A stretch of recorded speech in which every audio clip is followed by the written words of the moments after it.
Gopijanavalabha Girivaradhari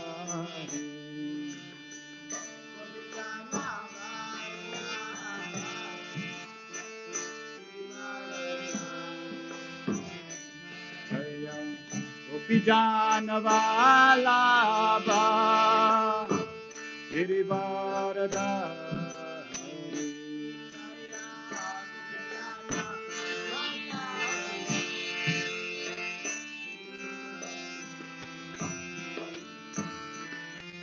Yashodanandana Rajajanarandana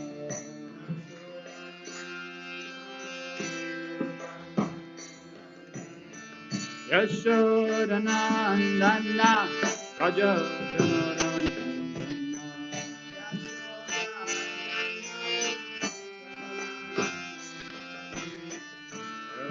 Nativa Vanachari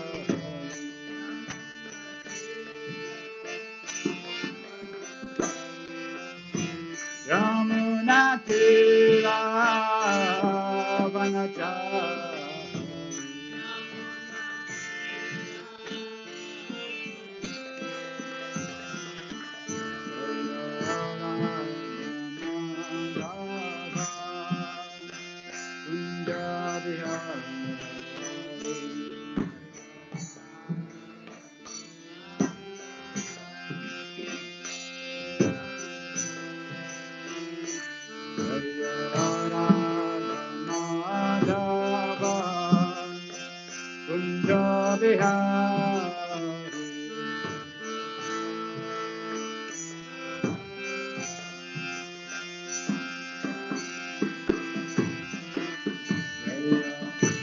Janavalabha Girivaradhari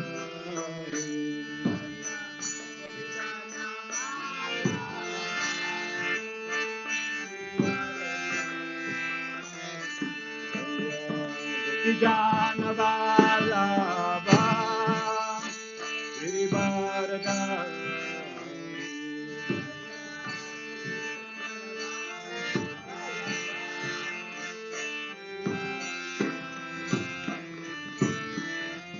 Yashodanandana Rajajanarandana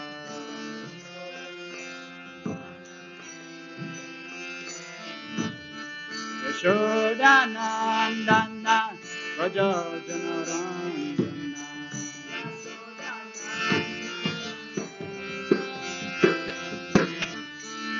Yamunatira Vanachari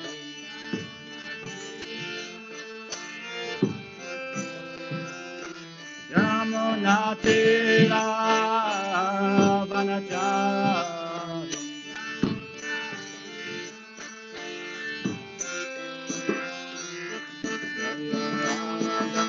Madhava Kunjavihari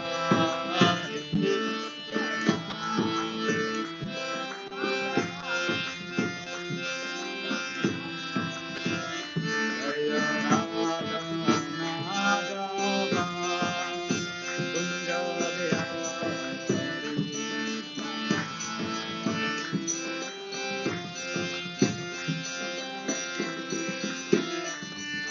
Krishna, Hare Krishna,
Hare Krishna, Krishna Krishna, Hare Hare, Hare Rama, Hare Rama, Rama Rama, Hare Hare.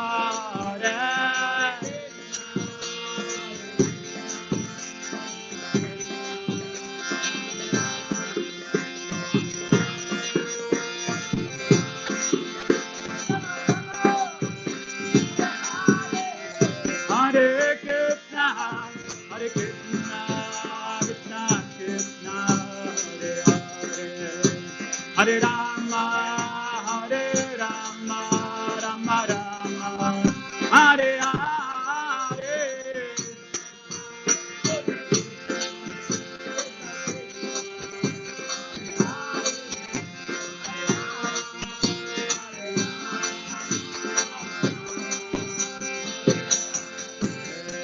Hare Krishna, Hare Krishna, Krishna Krishna, Hare Hare, Hare Rama, Hare Rama, Rama Rama, Hare Hare.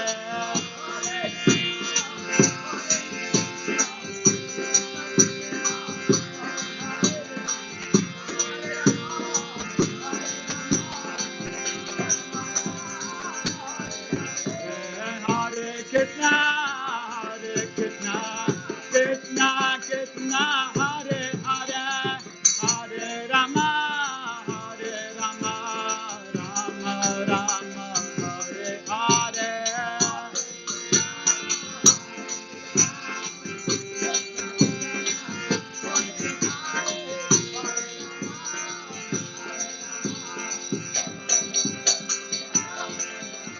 Hare Krishna, Hare Krishna, Krishna Krishna, Hare Hare, Hare Rama, Hare Rama, Rama Rama, Hare Hare.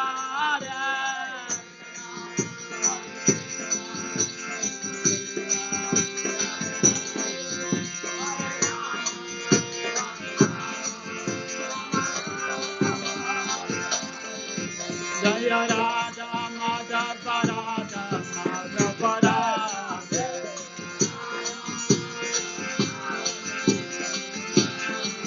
Jaya Radha Samasundara Samasundara.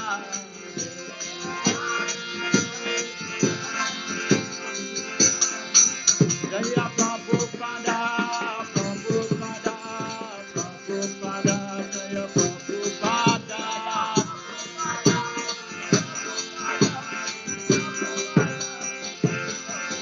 Jaya Jaya Prabhupada Prabhupada Prabhupada Prabhupada.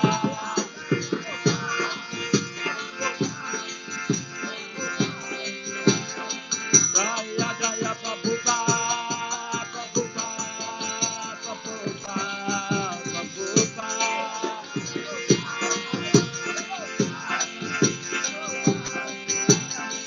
Nitya Go Hare Ba, Hare Ba, Hare Ba, Hare Ba.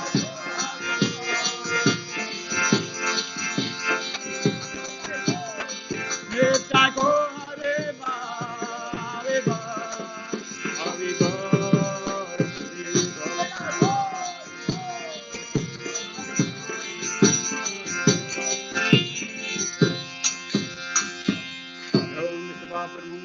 Paramahamsas, Sudar Sudar Divine Guest, Abhachan Bhakti Swami Shri Prabhupada ki jai, Iskan Pandacharya Divine Guest Shri Prabhupada ki jai, Yogi Shri Paramahamsas Sudar Sudar Divine Guest, Shri Bhakti Swami Shri Prabhupada ki jai, Anand Puri Vaishnava ki jai, Namacharya Shri Vidas Thakur ki jai, Prince Krishna Krishna Chaitanya Prabhu Nityananda, Shri Advaita Gadadhar Shri Sri Gaura Bhakta ki jai, Shri Shiva Hare Krishna Gopika Shyam Radha Giri Govardhan ki jai, Vrindavan Dham ki jai, Navadvip Dham ki jai, Mayapur Dham ki jai, Ganga Mai ki jai, Yamuna Mai ki jai, Bhakti Devi ki jai, Tulsi Devi ki jai, Samaved Bhakta Vrinda ki jai, Vandarajman Bhagavad Gita ki jai, Nitai Gaur Premanande. How glorious the symbol devotees, how glorious the symbol devotees, All glory to the simple devotees. All glories of like Shikuru and Chikuranga. All glory to the Bhagavad Gita. Hare Krishna, Hare Krishna, Krishna Krishna, Hare Hare, Hare Rama, Hare Rama, Rama Rama, Hare Hare.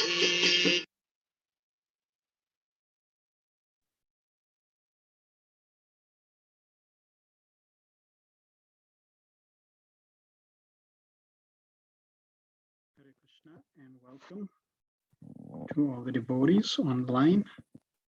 All the best for this year in associating with Srimad Bhagavatam more intensely and trying to absorb the instructions that we are receiving from Srimad Bhagavatam by the mercy of Srila Prabhupada. Today we are continuing with Canto 1, Chapter 8, verses 21 to 25, the prayers of Queen Kunti, Parikshit saved.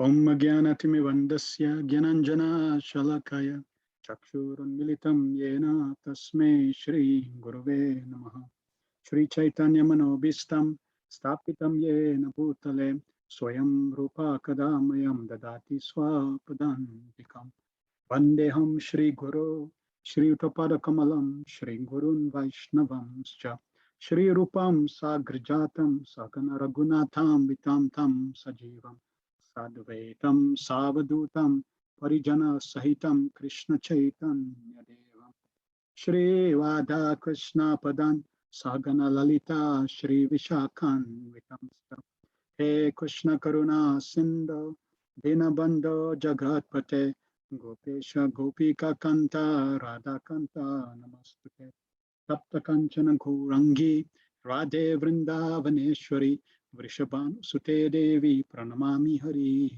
Prem Panchakalpatarubhyascha Kripa Sindhu Vacha Patitanam Pavinebhyo Vaishnavebhyo Namo Namaha Jai Shri Krishna Chaitanya Prabhu Nityananda Shri Advaita Gadadhar Shivasari Gaura Bhaktavinda Hare Krishna Krishna Krishna Hare Hare Hare Rama Rama Rama Hare Hare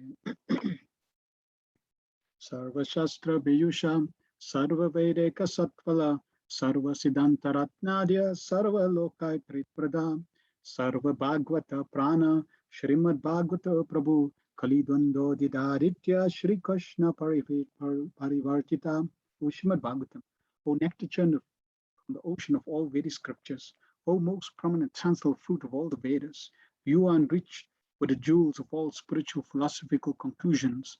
O you grant spiritual vision to all the people of the world, O light breath of the Vaishnava devotees. O Lord, you are the sun which has arisen to dispel the darkness of Kali Yuga. You are actually Lord Krishna, who has returned amongst us. Paramananda Bhattaya Prema Varsha Sharayate Sarvada Sarva Sevyaya Shri Krishnaya Namastute. O Srimad Bhagavatam, I offer respectful obeisance unto you by reading you Untamed transcendental bliss. For your syllables rain pure love of God upon the reader. You are always to be served by everyone, for you are incarnation of Lord Krishna. Mad ekabando mad sange mad goro man mahadana man nishtaraka mad bhagya madananda namastute. O Srimad Bhagavatam, O my only friend, O my companion, O my teacher, O my great wealth, O my deliverer, O my good fortune, O my bliss, I offer my respectful obeisances unto you. Asadu sadhu tadaye natini chochataraka hanamunchakada chinmam premna ritkatyospura. O Srimad Bhagavatam, O give us saintliness to the unsaintly, O uplifter the very fallen. Please do not ever leave me. Please become manifest in my heart and my throat, accompany of pure love of Krishna. Hare Krishna, Krishna Krishna, Hare Hare, Hare Rama, Rama Rama, Hare Hare. Om Namo Bhagavate Vasudevaya Janmadyasya Yatonvayaditarata Charte Swabhigna Swarat Tene Brahma Hidaya Adikavaye Muyanti Yatsuraya Tejo Vari Mridam Yatha Vinimayo Yatrati Sargom Risha Damna Svena Sada Nirastakokam Satyam Param Dhimahi. O my Lord Shri Krishna, Son of Vasudeva, O pervading personality of Godhead, I offer my respectful obeisance unto you. I meditate upon Lord Shri Krishna because he is the absolute truth. and the primal cause of all causes of creation, sustenance, and destruction of the manifested universes. He's directly and indirectly conscious of all manifestations, and he's independent because there is no other cause beyond him. It is he only who first imparted the Vedic knowledge into the heart of Brahmaji, the original living being. By him, even the great sages and demigods are placed into illusion, as one is bewildered by illusory representation of what is seen, land seen on water. Only because of him, the material universe is temporarily manifested by the reactions of the three modes of nature appear factual, although they are unreal. I therefore meditate upon him, Lord Shri Krishna, who is eternally existent in transcendental abode, which is forever free from illusory representation of the material world. I meditate upon him, for he is the absolute truth. Rainal Paisha Sabya Kalavasmin Yuge Jana Manda Sumanda Matayo Manda Bhagyu Padrita. Only the one in this iron age of Kali, many but short lives, they're quarrelsome, lazy, misguided, unlucky, and above all, always disturbed.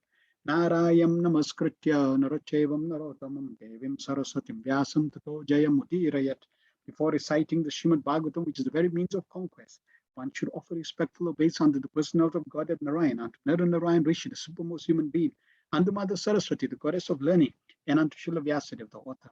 Sabai Pumsa Paradharmo Yatho Bhaktera Dokshaje Ahituke Pratiyata Yatma Suprisiddhati. The supreme occupation dharma for all humanity is that by which man can attain the loving devotional service under transcendent Lord. Such devotional service must be unmotivated and uninterrupted, completely satisfy the self. Vasudeva Bhagavati Bhakti Yoga Prayojita Janayatyu Vairagyam Jnanam Chadahitukam. By rendering devotional service under the personality of God as Shri Krishna, one immediately acquires causeless knowledge and detachment from the world. Vadanti tattvavidas tattvam yajnanam advayam brahmeti paramatmeti bhagavaniti sabhyate. Learned transcendentals who know the absolute truth call this non-dual substance Brahman, Paramatma, or Bhagavan. Shurushrushrusharadhanasya vasudeva kata ruchisyan mahatsevaya vipra punya tirtha nishevanat. Both wise upon sages, by serving those devotees, are completely freed from all vice. Great service is done, and by such service, one gains affinity for hearing the messages of Vasudeva.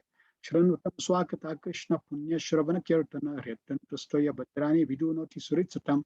Shri Krishna, the personality of Godhead, who is Paramatma, super soul in everyone's heart, and the benefactor, truthful devotee, cleanses desire from material enjoyment from the heart of the devotee, who has developed the urge to hear his messages, which are in themselves virtues, were properly heard and chanted. Nasta Prayashu Badreshu Nityam Bhagavata Sevaya Bhagavati Uttama Sloke Bhaktir Bhavati Nashtiki. By regular attendance in a class on the Bhagavatam, and by rendering of service to the pure devotees, all that is troublesome to the heart is almost completely destroyed, and loving service under the personality of Godhead, who is praised with transcendental songs, is established as an irrevocable fact. Om Namo Bhagavate Vasudevaya. Om Namo Bhagavate Vasudevaya. Om Namo Bhagavate Vasudevaya. We are continuing Srimad Bhagavatam based on the teachings of His Divine Grace, A.C. Bhaktivedanta Swami Srila Prabhupada, the founder Acharya of the International Society for Krishna Consciousness. So let us recap, and please share in the chat any points that you took home from last week's session, Canto 1, Chapter 8, verses 18 to 20. What really caught your attention, and what you want to try to apply in your life. Hemavati Radhika says, always remember Krishna and never forget him. Glorify the Lord before, during, and after the journey. Wonderful. Yes. We're going to recap that also again today, because this is the most important principle and rule that is there in scripture. Mother Arjuna Siddhi says, attachment is not bad, but we must analyze the motives of the attachment. Yes. What is the attachment leading us to, and what are we attached to, and why are we attached to those things? It is natural for the soul to be attached. It's actually not natural to be detached. It's more natural to be attached. Therefore, rather than encourage people to become detached, which is important, the first priority would be to encourage people to become attached. And attached to what? Attached to Krishna's holy name, attached to Krishna Prasad, attached to Krishna Kirtan, attached to Krishna Katha, hearing the glories, attached to Krishna's devotees. Shama says, Hare Krishna Prabhu, a chaste devotee does not look at anyone or any demigod, they only look to Krishna. Yes, we want to be chaste. We want to pay chaste to Srila Prabhupada. We want to pay chaste to Krishna. That means our allegiance, our loyalty, our affiliation, our surrender, our heart needs to be to Krishna completely. Even if one was brought up, worshipping demigods, worshipping other people, that is the growing journey. We are growing up through that journey. And then when we recognize actually everyone, even those who we worshipping, need to surrender to Krishna, then we recognize that actually Krishna is Bhagwan Swayam. Krishna is the only Supreme Personality of Godhead, and he's the only one that needs to be worshipped. Nalini Kanta says, Queen Kunti's beautiful prayers and humility. Also, our Srila Prabhupada reminded Mr. Sethi of his prayer. Yes, Queen Kunti is a woman, and she's saying, I'm less intelligent, but actually she's very, very intelligent because she has recognized the Supreme Personality of Godhead. Sukadeva Goswami says, we must offer prayers even if we are not in danger. Wonderful. All right, thank you very much for your feedback. Hemavati Radhika says, I love the story of the sincere devotee praying to Sita, Ram, Lakshman, and Hanuman Devi, and how the Lord came out of the altar. Yes, the innocence, childlike innocence of the devotee. When the heart becomes pure, then that purity can see Krishna everywhere. Can see Krishna there as the deity form, can see Krishna there as the Bhagavatam, can see Krishna there as the Bhagavad Gita, can see Krishna there as the holy name, can see Krishna in every atom, in between every atom, can see Krishna even in your heart. And therefore, the pure devotee with such a heart is never separated from Krishna. Viresh Prabhu says, also Queen Srila Prabhupada is reciting Queen Kunti's prayers. Also, yes, thank you, Madhavati Radhika. And Viresh Prabhu says, Srila Prabhupada's dedication and focus on the prayers of Queen Kunti was also very exemplary. Wonderful. Let us proceed. So we are covering section 18 to 44. Verses 18 to 43 are the prayers of Queen Kunti. We covered 18 to 20, the first set of verses. Today we're going to cover the second set of verses, 21 to 25. And Queen Kunti, the prayer and the theme behind this set of prayers is that I am very fortunate. So we're going to see this theme coming through, that I'm very fortunate and I want to also become more fortunate. So she's been grateful. And she's saying, I'm very, very fortunate. So Srila Prabhupada personally chanted these prayers. We're going to let Srila Prabhupada chant these prayers. Open your ears and heart and let the transcendental sound vibration enter your heart through Srila Prabhupada chanting these prayers. Prabhupada also repeats the first prayer as he goes through different sets of prayers. Krishnaya Vasudevaya Devaki Nandanaya Cha Krishnaya Vasudevaya Devaki Nandanaya Cha Nanda Gopakumaraya Govindaya Namo Namah Nama Pankajanaභaya Nama Pankajamaline Nama Pankajanetraya Namaste Pankajanghaye Namaste Purusantadyam Itaram Prakite Param अलक्ष्यं सर्वभूतानां अन्तर्बहिरवस्थितम् यथा ऋषिकेश फलेन देवकी कंसेन रुध्याति चिरं सुचार्चिताम् विमोचिता हञ्च सहात्मजा विभो तयैव नाथेन मोहो विपद्गणाम् विषाणमहाग्ने पुरुषाददर्शन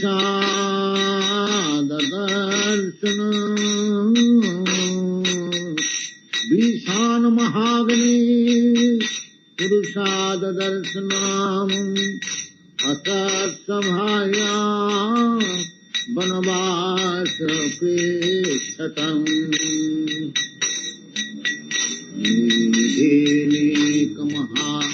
रथास्ततो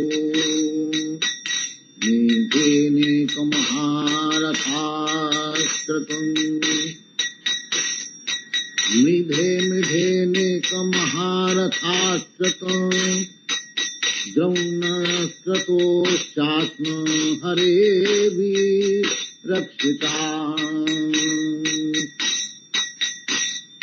मिधेनेकमहारथास्ततो द्रौणस्ततोश्चात्म हरेभिरक्षिता नमस्ते पुरुषस्ताभ्यम् ईश्वरं प्रकृते परम् अलक्ष्यं सर्वभूतानां अन्तर्बहिरवस्थितम्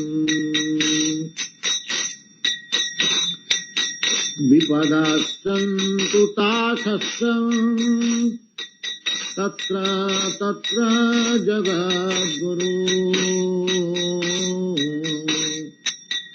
भवतद्दर्शनज्ञ स्यात् अपुनर्भवदर्शनम्. Srila Prabhupada ki jai.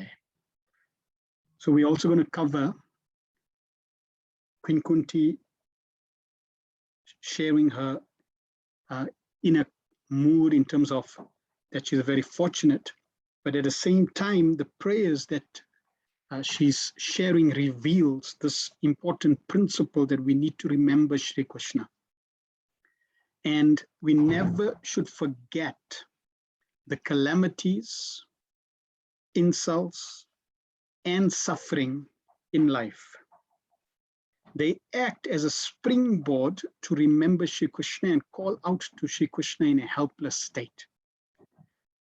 When we're going through these calamities, or after we've gone through these calamities, we should never blame or criticize or forget these situations. Because if we do, then we've really failed to take advantage of these situations. So calamities, insults, suffering in life, they are very powerful impetuses for us to remember Krishna. There's a beautiful statement. It says, remembering Krishna is not a function of memory, it's an inclination of the heart. And we find throughout scripture, all rules and regulations in all scriptures by all the acharyas are actually menial servants of the one and only supreme principle. And that supreme principle is always remember Krishna and never forget him even for a moment. So this is the lesson that comes through very, very clearly in these sets of prayers, that in every single situation, we want to remember Krishna. And if we remember Krishna in those situations, then that is a benediction, that is a blessing. We find when Mother Yashoda, when Krishna was just a few days old, Mother Yashoda and the cowherd ladies were performing a ceremony to invoke greater blessings for the child. So they assembled to perform the ceremony, and there was a cart that was stationed And baby Krishna was a little sleepy, and Mother Yashoda took baby Krishna and put baby Krishna under the cart. Then we know that Krishna kicks this cart, which was actually a demon, Sakatasura, in disguise as a cart. Now, Sakatasura represents a load-carrying mentality arising out of old and new bad habits from this life and previous lives, all the bad habits that we have cultivated in this life and future, in past lives. He also represents lethargy, dullness, and false pride. And Krishna removes this contamination by kicking it aside.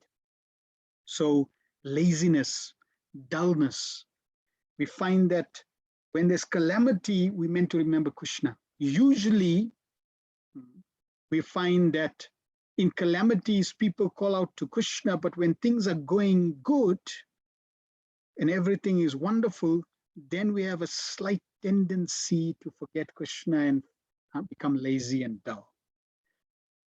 So Krishna kicks the cart of Sakatasura, if that is the case. Or we may be very proud that we doing so many things, we protecting ourselves, we protecting our family members, etc. And that false pride also Krishna will kick. Another lesson we can learn from Sakatasura is Krishna, Mother Yashoda puts baby Krishna under the cart. And Krishna doesn't like that. And there's music all around, and Krishna is trying to call Mother Yashoda to get attention, but she can't hear because of the music around. And Krishna is just a little baby. So Krishna wants attention, and he does not get the attention, so he kicks the cart to get attention. And obviously when he kicks the cart breaks in pieces, and he gets everybody's attention. So like that, when we become so absorbed in our material, habitual life that we forget Krishna. And even though Krishna is there as the super soul calling us, Krishna is there in so many ways calling us. Krishna is requesting our services in so many ways. And we forget this service to Krishna, then Krishna kicks the cart, which means Krishna brings some challenges and difficulties in our life to give us a reality shock that please don't forget me. So Krishna is reminding us. So this is a wonderful pastime for us to remember that if we become complacent, then Krishna can kick the cart, and we can experience some devastating results in our life if we lose focus of surrendering to Krishna. Text 21. So the link here is all those who have Prema Bhakti, like my brothers Vasudev and sister-in-law Devaki, are most fortunate. In the previous verse, when Kunti glorified Krishna, that you come to this world and you give pure devotion to those who are Paramahamsas, to those who are thoughtful, learned, those who are Amala, purified in heart, free from impurities. And now she's praying to Krishna that actually I am most fortunate. Why? She says, Krishnaya Vasudevaya Devaki Nandanaya cha Nandagopakumaraya Govindaya Namo Namaha. So she's going to describe and glorify these personalities, and then she's going to also share why they are most fortunate and why she is also most fortunate. So why are they fortunate? Let me therefore offer my respectful obeisance unto the Lord, who has become the son of Vasudeva, the pleasure of Devaki, the boy of Nanda, and the coward men of Vrindavan, and the enlivener of the cows and the senses. So this is a beautiful, very simple and beautiful prayer that we can, and verse we can remember, composed of Krishna's names. And she's remembering these personalities and saying that these personalities are very, very fortunate. And why they're fortunate is because Krishna personally appeared firstly as the son of Vasudeva, and Devaki gave them great pleasure. Then he also left and went to Vrindavan and became the son of Nanda and Yashoda. And in Vrindavan, Krishna was a simple cowherd boy, giving pleasure to the residents of Vrindavan, to the cows and censers. So this intimacy that Krishna had with the residents of Vrindavan, this was very, very special. In this verse, she's speaking to Krishna because firstly, she glorified Krishna, that Krishna, you are Param Purusha, you are the Supreme Personality of Godhead. And she's also identifying who this Krishna is. And Srila Prabhupada is going to tell us about this, that this is Krishna Vasudevaya.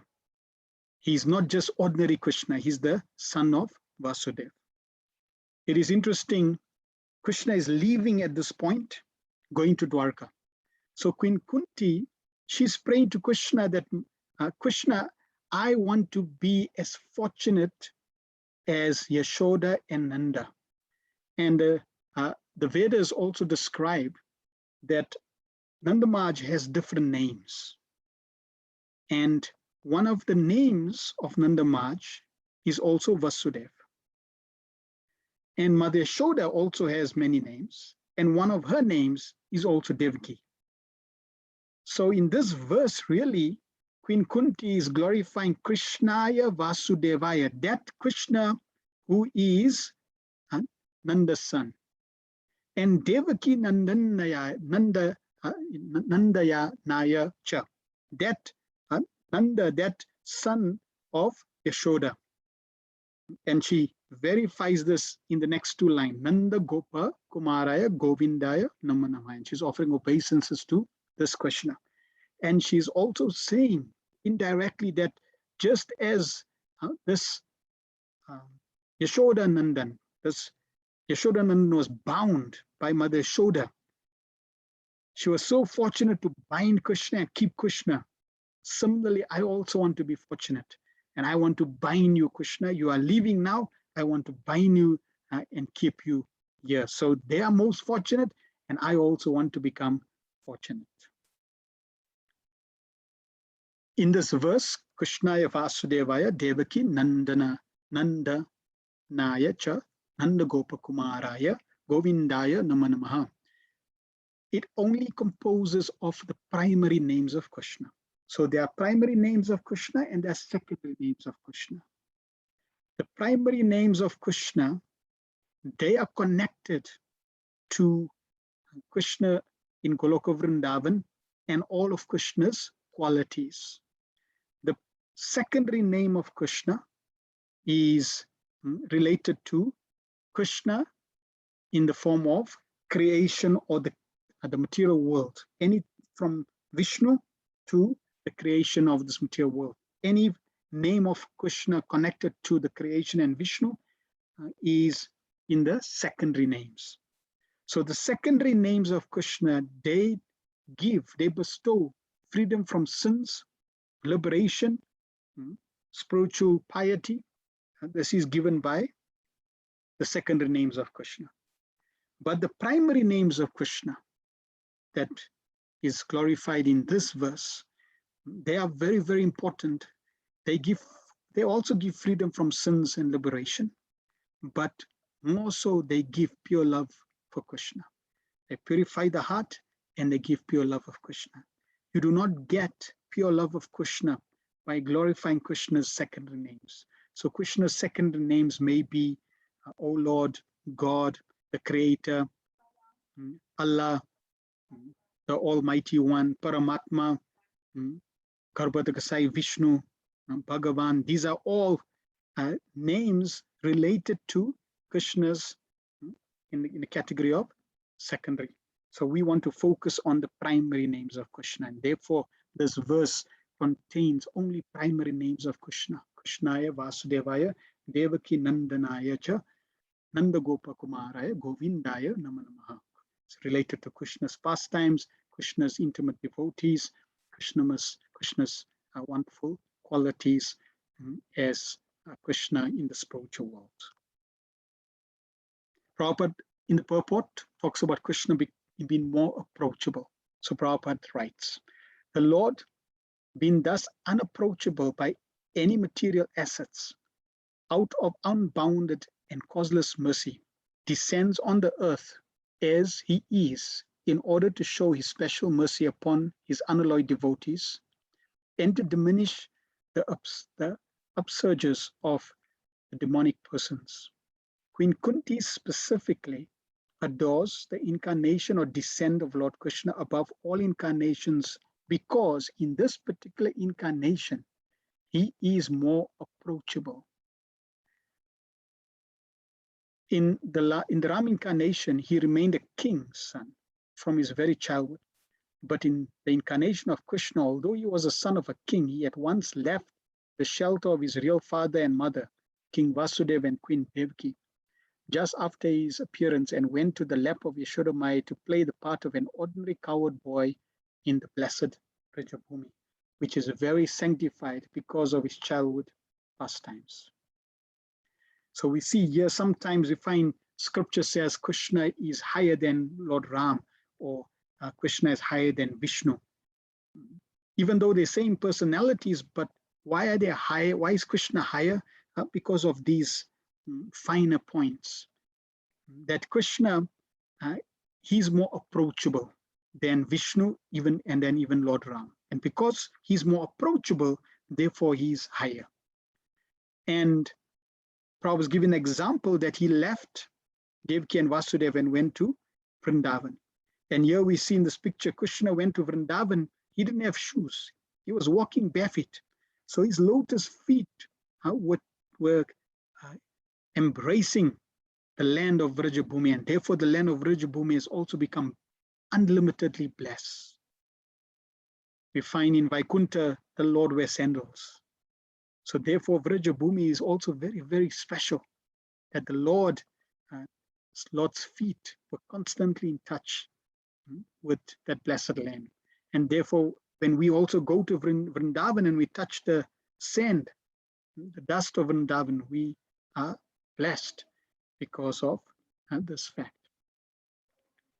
Therefore, Lord Krishna is more merciful than Lord Ram. He was undoubtedly very kind to Kunti's brother, Vasudeva, and the family. Had he not become the son of Vasudeva and Devaki, Queen Kunti could not claim him to be a nephew and thus address Krishna in parental affection. So therefore, she's revealing that she's also very fortunate in this way.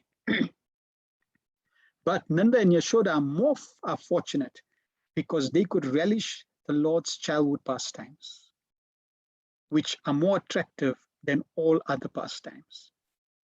And therefore, Queen Kunti is saying they were very fortunate. I was not as fortunate as them because I did not see your childhood pastimes, but they did. And the childhood pastimes are very, very sweet, very attractive. They're very unique and they're very special to Krishna. There is no parallel to his childhood pastimes as exhibited at Vrajabhumi, which are the prototypes of his eternal affairs in the original Krishna Loka described as the Chintamani Dham in Brahma Samhita 529. Lord Shri Krishna descended himself at Vrajabhumi with all his transcendental entourage and paraphernalia. Sri Chaitanya Mahaprabhu therefore confirmed that no one is as fortunate as the residents of Vrajabhumi, and specifically the cowherd girls, who dedicated their everything for the satisfaction of the Lord. His pastimes with Nanda and Yashoda and his pastimes with the cowherd girls, and especially the cowherd boys and cows, have caused him to be known as Govinda. Lord Krishna, as Govinda, is more inclined to the Brahmanas and the cows, indicating thereby that human prosperity depends more on these two items, namely the Brahmanical culture and cow protection. Lord Krishna is never satisfied where these are lacking. That last line is also Prabhupada's punchline.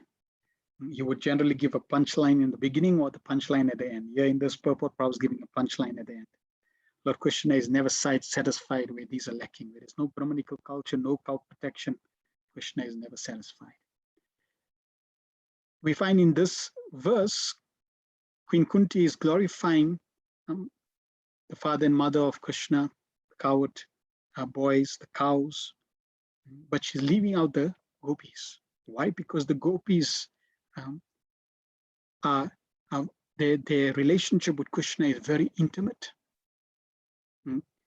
She also doesn't want to embarrass Krishna while because Krishna is, right now, Krishna is there as a nephew. So he's in a submissive position. And if she starts to say these things, then Krishna becomes embarrassed, especially when she calls out the gopis' names. So she didn't want to embarrass Krishna. And also calling out the gopis' names is also very, very confidential. And therefore she did not mention them. But Prabhupada in the purport mentions them, that the coward girls and the coward boys, Nanda, Yashoda, they're all very, very, very fortunate. Prabhupada in his lecture on this verse makes very, very wonderful point. He says, it is no other Krishna. Kunti is pointing out, Krishnaya Vasudevaya. You rascal, you don't take Krishna otherwise. I am speaking of Krishna, the son of Vasudev, the son of Vasudev.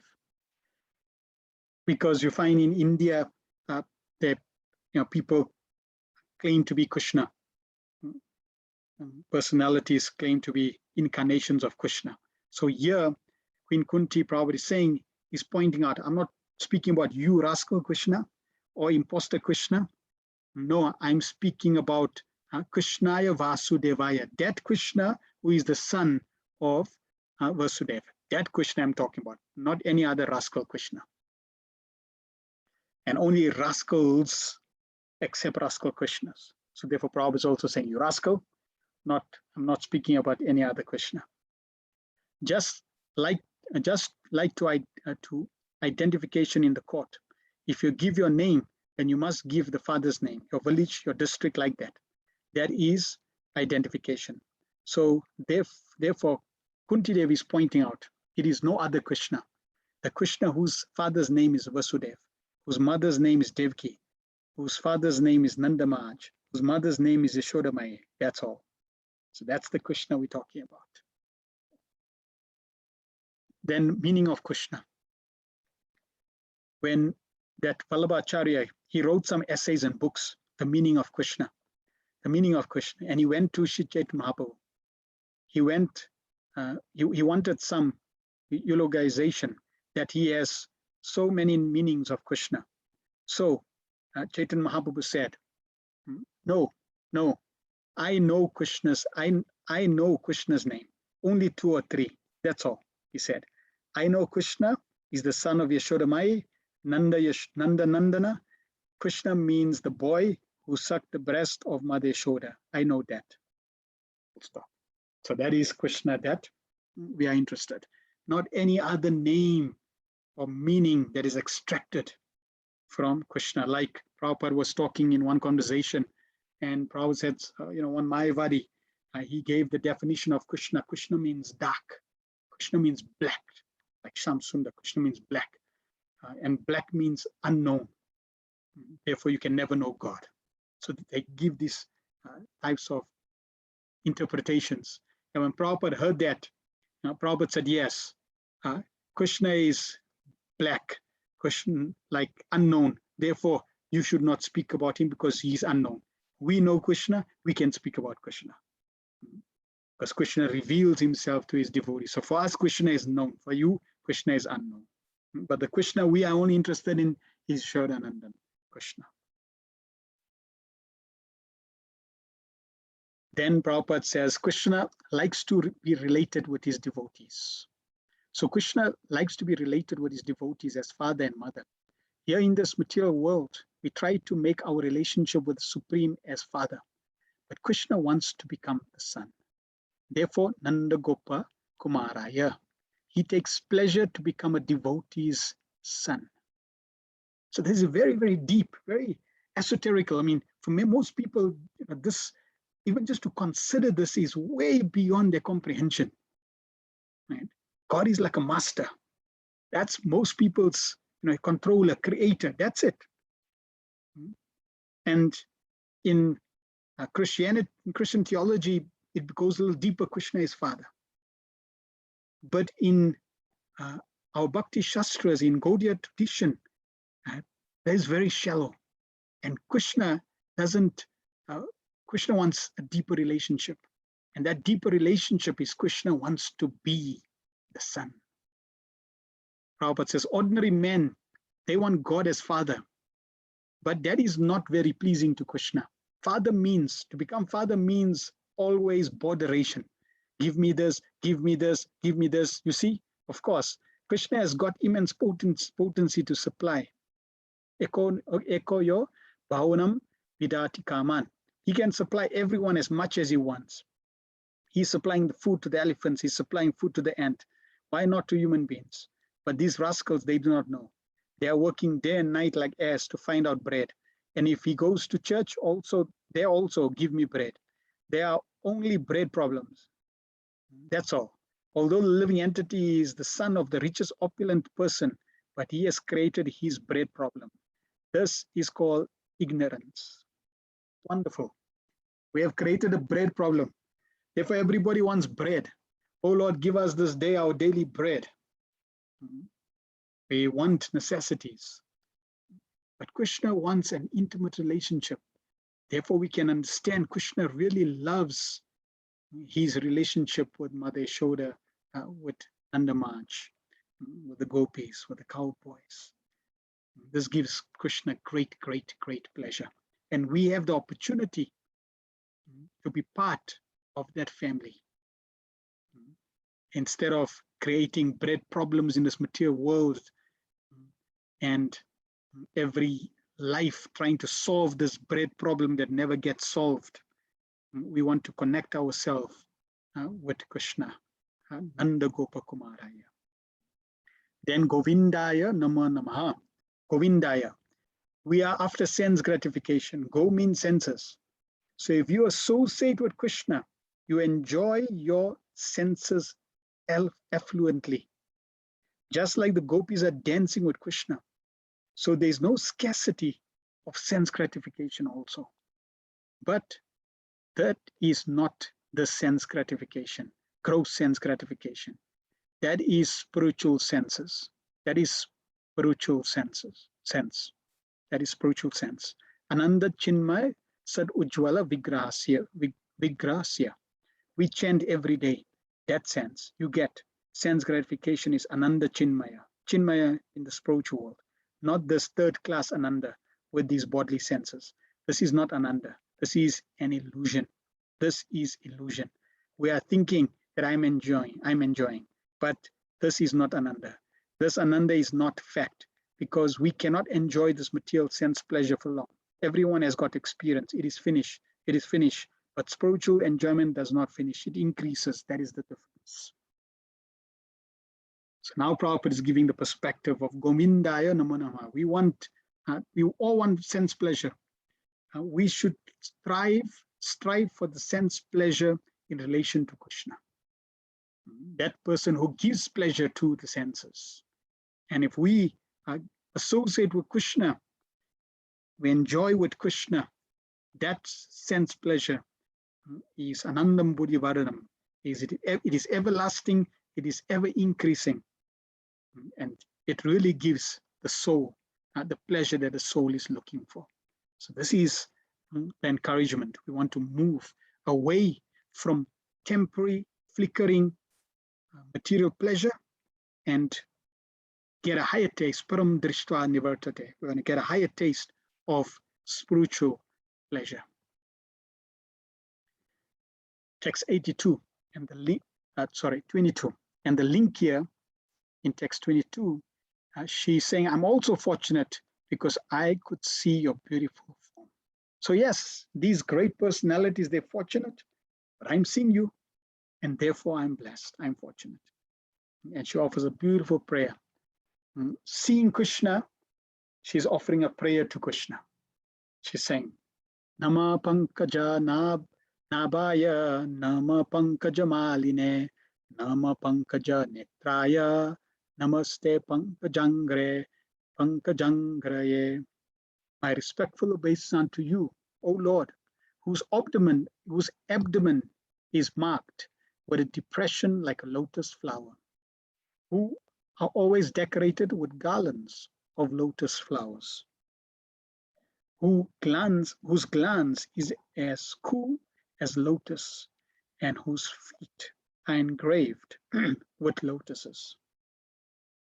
So she's offering this beautiful prayer and using the analogy of lotus flowers or lotuses.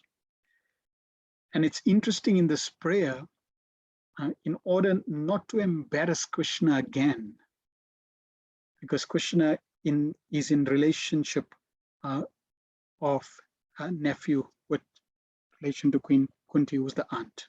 So she doesn't want to embarrass Krishna, and therefore she starts with offering praise to the navel.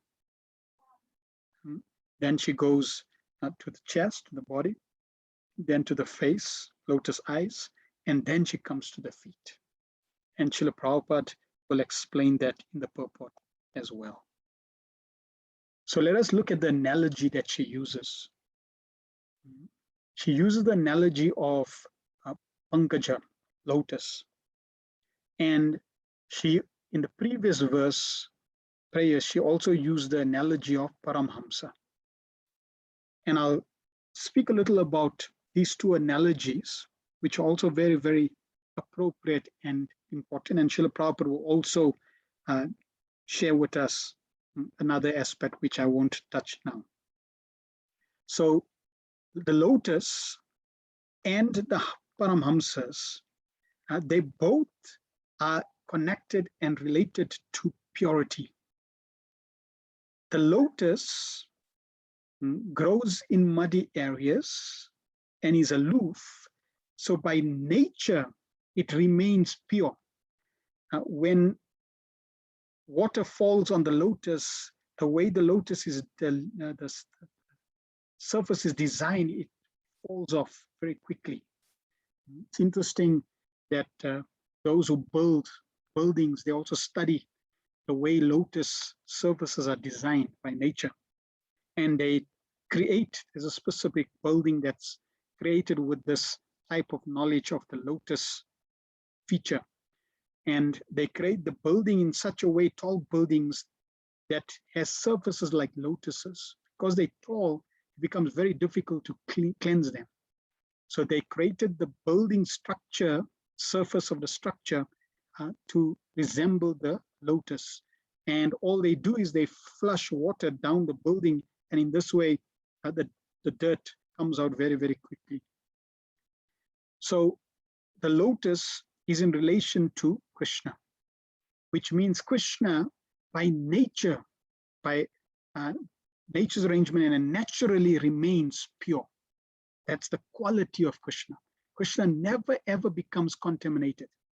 Therefore, very often in scripture, Krishna's features are compared to lotuses, Pankaja. Then we find devotees, pure devotees, are compared to Paramahamsas. They also remain pure, but they remain pure by the choice of purity, according to the actions they choose. So they always choose the actions connected to Krishna, as we see here, Prabhupada is holding the scale, Krishna or everything related to Maya. And the pure devotee, because a pure devotee always chooses Krishna, by that choice of choosing Krishna, by that action, they remain pure like the Paramahamsas that are able to extract the essence of Krishna and Krishna consciousness in a mixture of milk and water. They're able to extract only the milk, so they're only able to extract the essence, and that is how they remain pure. So both Krishna and the pure devotees are always pure. But Krishna is naturally pure and never gets contaminated, whereas the pure devotees, they remain pure by their choice of action. So we want to follow in the footsteps of the pure devotees, that by our actions, we always choose the right actions that allow us to remain pure. Sometimes we may also refer to the lotus feet of the spiritual master. So that is not wrong, because the pure devotee, by their choice of action, remain pure, and therefore they act like the lotus, which is always remaining naturally pure, and therefore lotus-like. Prabhupada in his lecture says, simply concentrate your mind on the lotus flower. So now Prabhupada gives the breakdown meaning of the word pankaja. Panka means mud, and ja means generate. So pankaja, a lotus flower, is important. So that flower that is generated in mud. Very beautiful example. Generated in mud, yet stays aloof. We in the material world, we want to stay aloof. Krishna comes to the material world, he stays aloof. He never comes in contact with the material nature.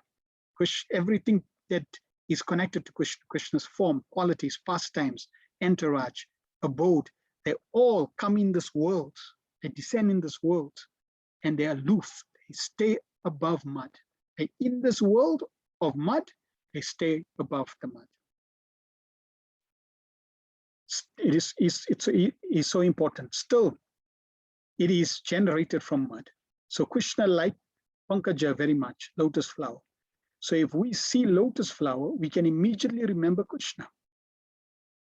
Remember, the theme of these verses is to always remember in Krishna, never forget him.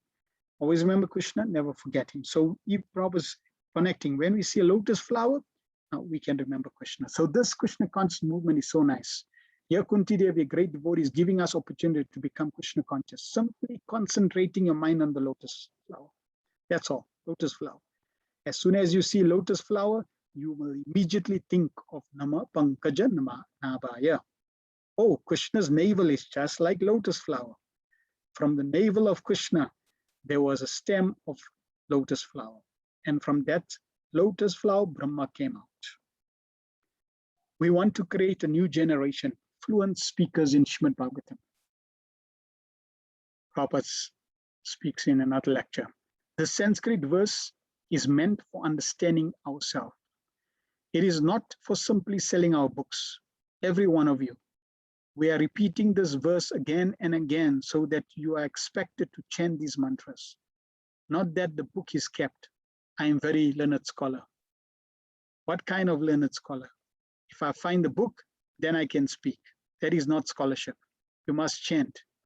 We want some generation who can preach Krishna consciousness.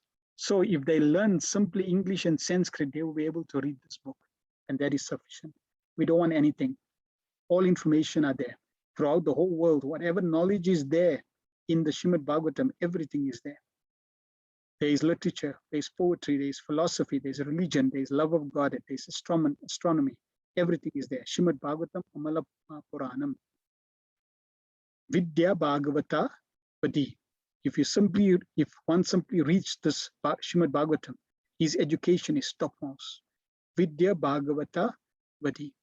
There is something topmost, ultimate. So for education, Vidya, the Srimad Bhagavatam. If one studies Srimad Bhagavatam, he is well versed in every subject matter.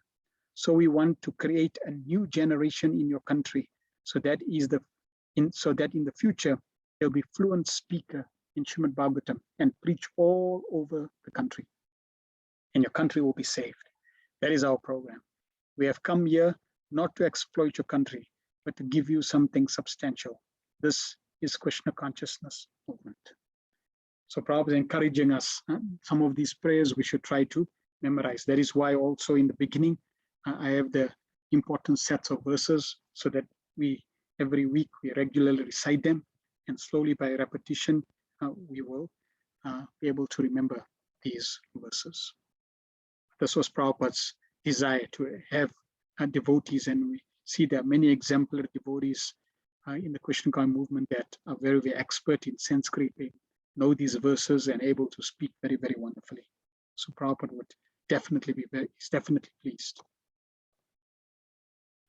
Prabhupada in the purport says, here are some of the specific symbolic marks on the spiritual body of the personality of Godhead, which distinguish his body from the bodies of all others. They are all special features of the body of the Lord. The Lord may appear as one of us, but he is always distinct by his specific bodily features. Srimati Kunti claims herself unfit to see the Lord because of her being a woman. This is claimed because women, Sudra or labor class, and Dvija Bandhus, or the wretched descendants of the higher three classes, are unfit by intelligence to understand the transcendental subject matter concerning spiritual name, fame, attributes, forms, etc. of the Supreme Absolute Truth. Such persons, although they are unfit to enter into the spiritual affairs of the Lord, can see him as the Acha Vigraha, who descends on the material world just to distribute favors to the fallen souls, including the above-mentioned women, Sudras, and Dvija Bandhus. Because such fallen souls cannot see anything beyond matter, the Lord condescends to enter into each and every one of the innumerable universes, Garbhodaksai Vishnu, who grows a lotus stem from the lotus-like depression in the center of his transcendental abdomen, and thus Brahma, the first living being in the universe, is born. Therefore, the Lord is known as Pankajanabi. The Pankajanabi Lord accepts the Acha Vigraha, his transcendental form, in the different elements, namely a form within the mind, a form made of wood, a form made of earth, a form made of metal, a form made of jewel, a form made of paint, a form drawn on sand, etc. All such forms of the Lord are always decorated with garlands of lotus flowers, and there should be a soothing atmosphere in the temple of worship to attract the burning attention of the non-devotees always engaged in the material wranglings. So Prabhupada is sharing with us that Krishna is very kind, and for those who are not Paramahamsas, who are not pure devotees, Krishna appears in the Acha Vigraha, the deity form of the Lord. And there are many different forms of the deity form, like made of mind, if you have a form in your mind, made of wood, earth, metal, jewels, paint, sand, etc. These are all valid forms that the Lord manifests in. And therefore, we take full advantage of these forms. And Prabhupada is making a very, very important point, especially for temples. Prabhupada is saying that all such forms of the Lord are always decorated with garlands of lotus flowers, and there should be a soothing atmosphere in the temple of worship to attract the burning attention of non-devotees always engaged in material wranglings. Because the Lord is there, then the temple should be an oasis. The temple should be soothing, so that the worship, the focus creates a spiritual atmosphere, because the Lord is physically present, and in this way attract the non-devotees. This is the focus of the temple. It's an oasis in the desert of material creation, material world. This was Prabhupada's desire. The temple is not meant to be a place, like Prabhupada said, a hotel for eating and sleeping. The temple is not meant to be a place for politics. The temple is not meant to be a place for exploitation. The temple is meant to be a place that is soothing to attract the non-devotees. Prabhupada said the temple should be Vaikuntha, because Krishna is there. But the activities of Vaikuntha, they create the atmosphere. If one does not glorify, worship the Lord with the proper service attitude, then the Lord can unmanifest himself, even in temples. So therefore, we should be very, very careful and attentive. Even when we go to temples, we should be going with the attention, with the focus of amplifying the spiritual atmosphere, not to bring the material atmosphere into the temple environment. We want to go there to get association, to embrace the spiritual ethos, not to leave or amplify the material ethos, because that becomes a disservice. And if we go with that intention, with that attitude, then we can enter into the spiritual world while we are in this material creation. The example is given that we want to be in the spiritual world. We're coming from the spiritual, we want to return back to the kingdom of God. And just as a fish out of water cannot be happy, we want to be put back into the ocean of spiritual life. But there's two ways to take the fish back to the ocean or back to the water. One is take the fish back to the ocean, or bring a small container of water, bowl of water, and put the fish in that bowl of water. So even if one is in a desert, one is in a city center where there is no oceans, still one can be placed like that fish into a bowl of water. So Prabhupada created all these bowls of spiritual oases across the globe so that we could go there and enter that spiritual atmosphere and gain the soothing effect of these temples. Then Prabhupada talks about how we should see the deity. So when we go to the temple, we offer obeisances. The first thing, we would knock on the door or ring the bell, because Krishna is a person. It's like when you go to someone's house, you knock or ring the bell, you announce, I'm entering. So with Krishna also, even though he knows, he's omniscient, he knows everything still. The whole idea is that personal relationship. Just like Prabhupada said, Krishna doesn't want to be the father, the provider. Krishna wants to be the son, which means Krishna wants to be the son. He wants to be served. He wants to be dependent. So the deity form allows us to see Krishna in that depending consciousness mood, so that we can serve Krishna. We can feed Krishna, we can bathe Krishna, we can dress Krishna, we can offer praise to Krishna, we can glorify Krishna. So this way we can offer our service. Now, when we see the deity form of the Lord, nectar devotion prescribes how we should see the deity. And it's explained that if we see the deity in this way, it'll sharpen our intelligence. So if you want to sharpen your intelligence, this is the way to see the deity.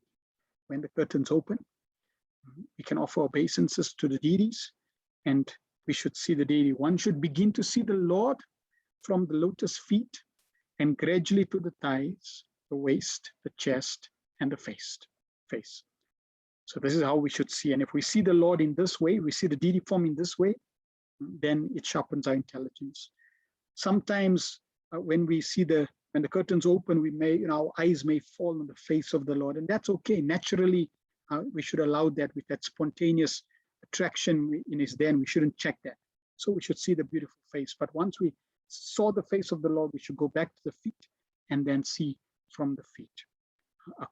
So we go on the altar, we go from left to right and up, from bottom to up in terms of taking darshan. One should not try to look at the face of the Lord without being accustomed to seeing the lotus feet of the Lord. Srimati Kunti, because of her being the aunt of the Lord, did not begin to see the Lord from the lotus feet because the Lord might feel ashamed. And thus Kunti Devi, just to save a painful situation for the Lord, began to see the Lord just above his lotus feet. That is from the waist of the Lord, gradually rising to the face, then down to the lotus feet. In around, everything there is in order. So she did go from the feet, waist, chest, face, but she just started at the chest, then completed, so that she didn't want to save the Lord from being ashamed, embarrassment. Another aspect in terms of Queen Kunti and Mother Yashoda, Queen Kunti will also appreciate Mother Yashoda in the future verse that will come. She naturally was thinking about Mother Yashoda in terms of binding Krishna. So her relationship is also parental, Vatsalya, but it is with Gaurava Vatsalya, which means Vatsalya with awe, with understanding the supremacy of Krishna, with awe and reverence, with the opulence of Krishna.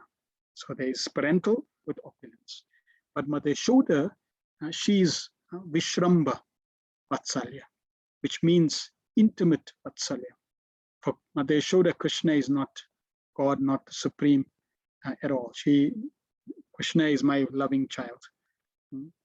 And even when Krishna shows the universal form,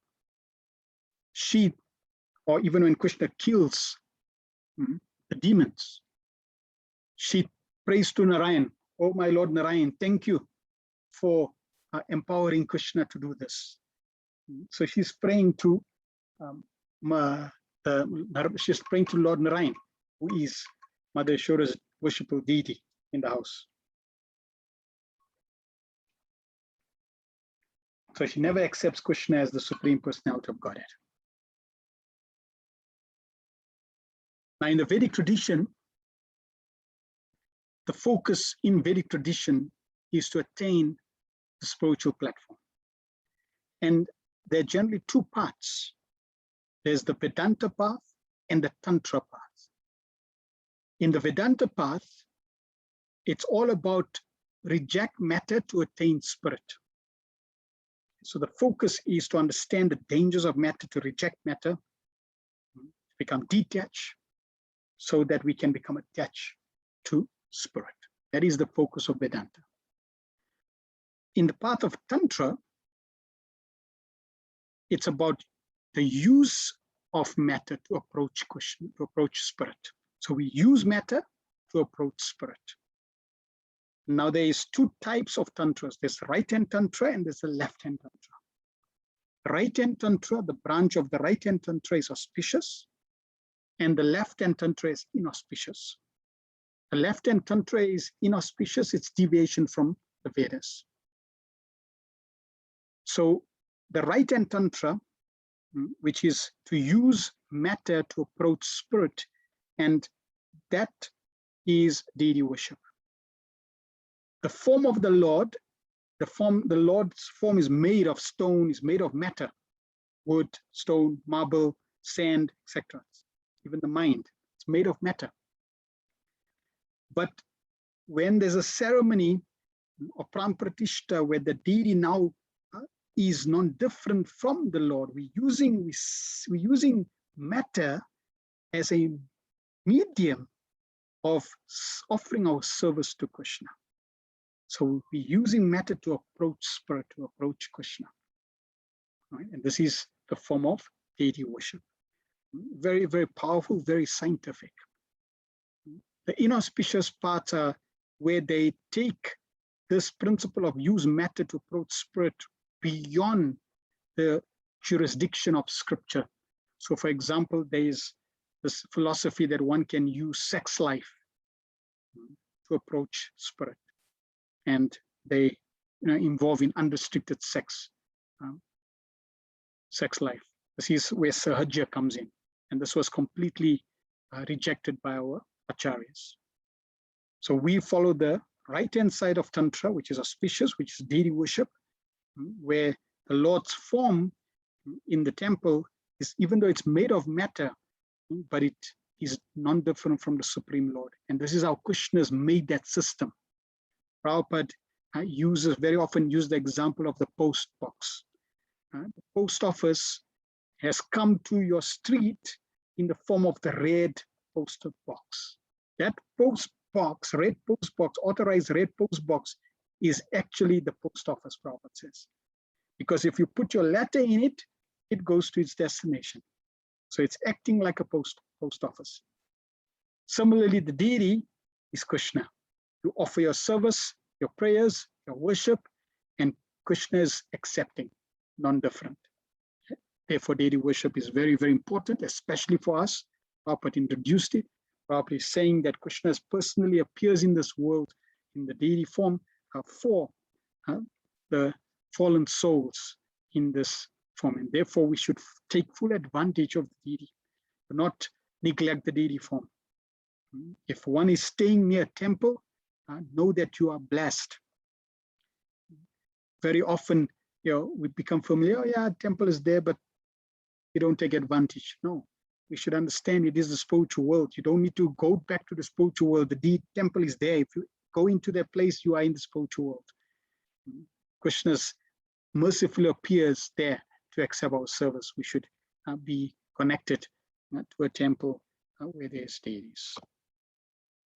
23. So now the link here is, in fact, I am more fortunate than Devaki. You saved my sons and not hers. So therefore, more fortunate. She prays, Yata Rishikesha kalena Devaki Ram Amsena Rudat Chiram Sucharpitam Vimochitaham Cha Sahat Maja Vibo Yaiva Natena Muhur Vipadganat.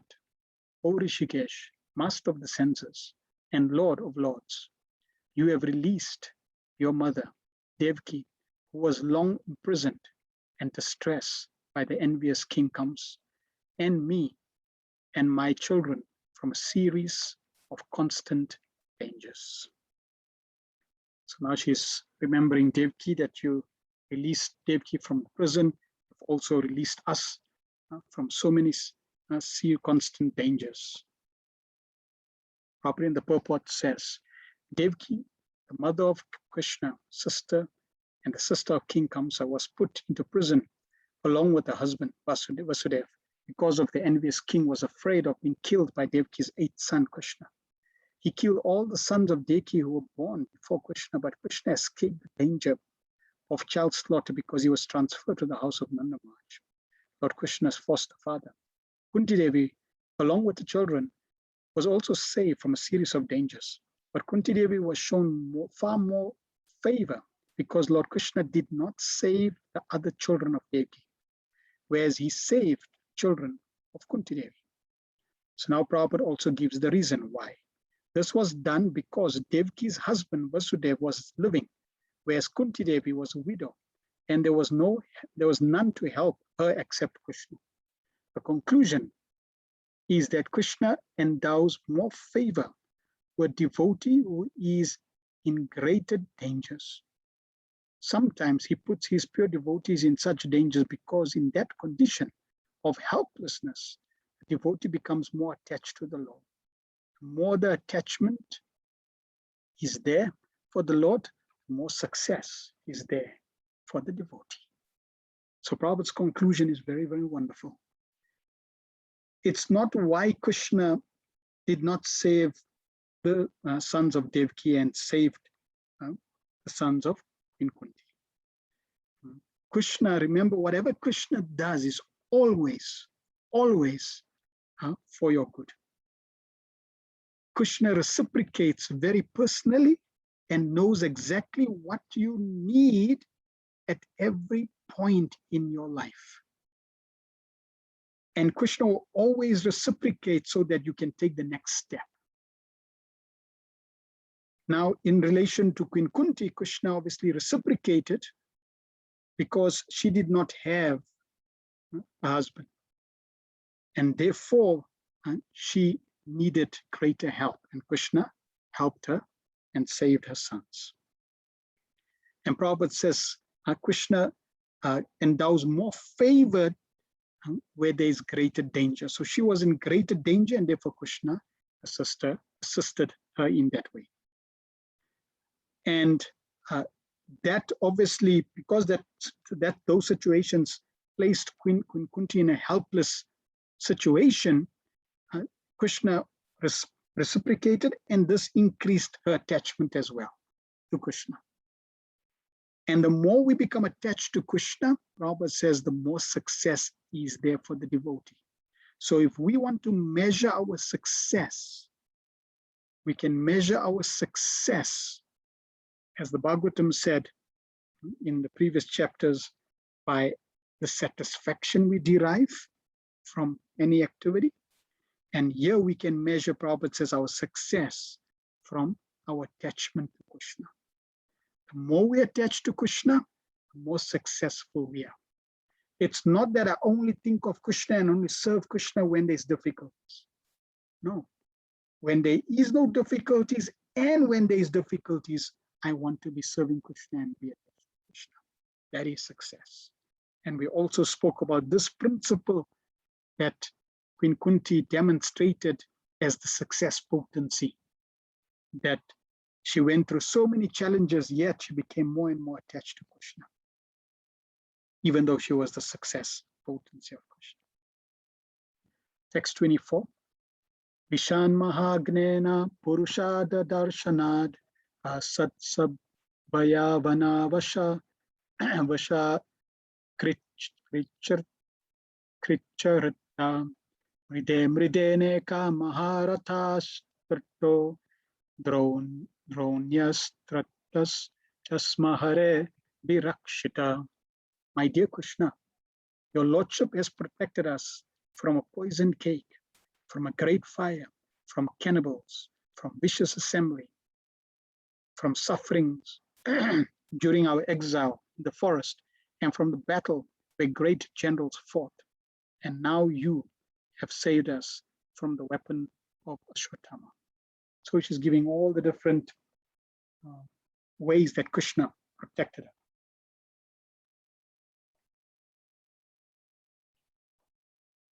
And also protected her family. List of dangers, Prabhupada writes. The list of dangerous encounters is submitted herein. Devaki was put into difficulties by an envious brother. Otherwise, she was well. But Kunti Devi and her sons were put into one difficulty after another for years and years together. They were put into trouble by Duryodhana and his party due to the kingdom, and each and every time the sons of Kunti were saved by the Lord. So the question should not be, why were they put in difficulties? She's the successful potency of the Lord, the great devotees of the Lord, the Pandavas. Why were they put into difficulties again and again and again?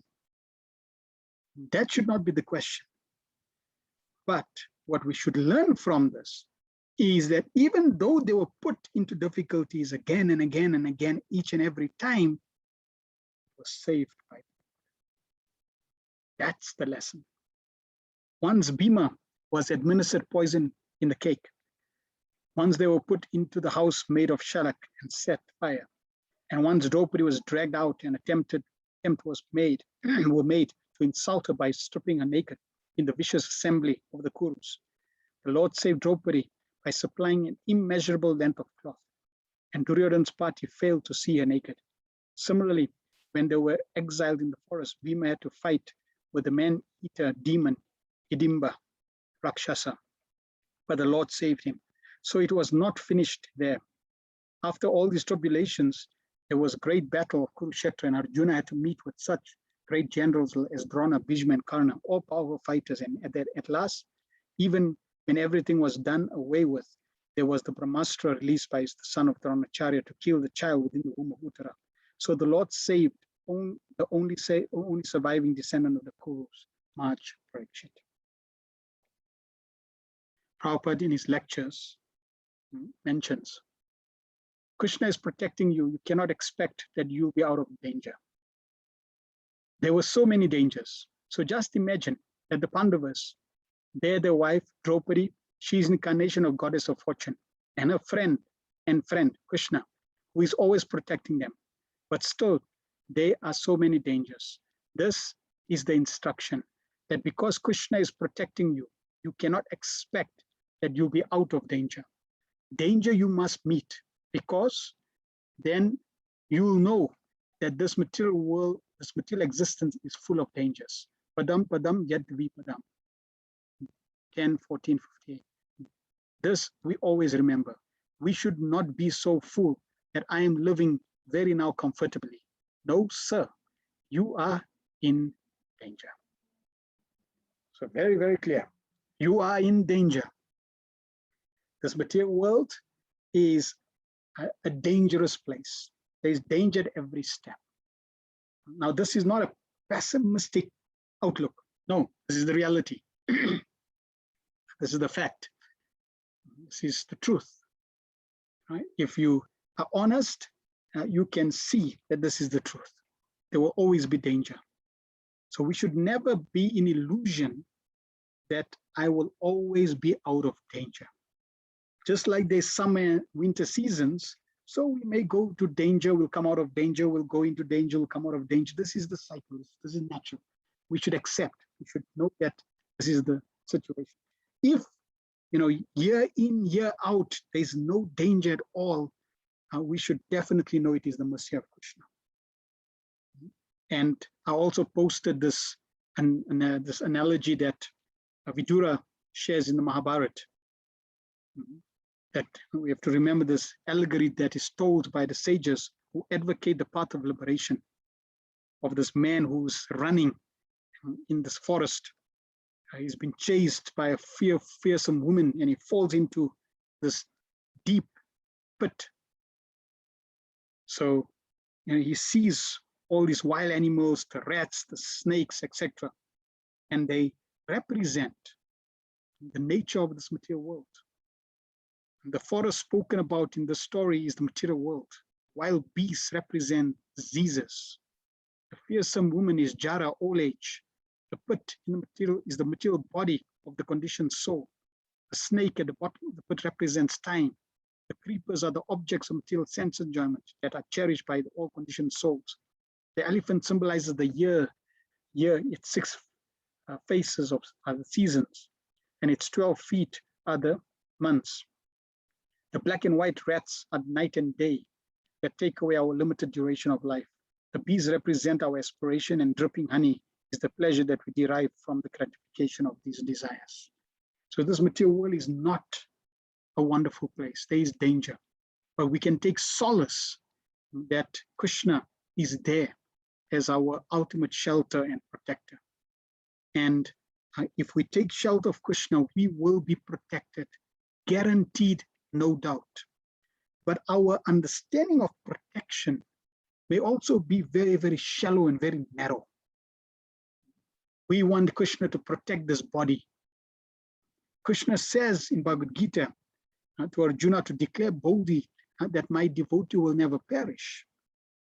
But when Krishna is talking about a devotee, he's talking about the soul and not the body. Krishna is talking about your spiritual life and not your material life.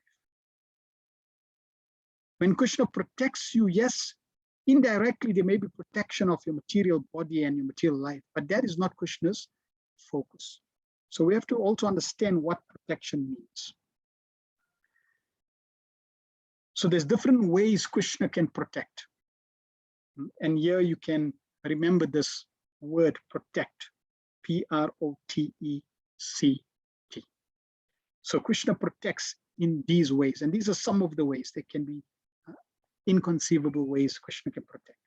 So P, Krishna protects through personal intervention. Here we see how Krishna is protecting Arjuna by personally intervening on the battlefield of Kurukshetra.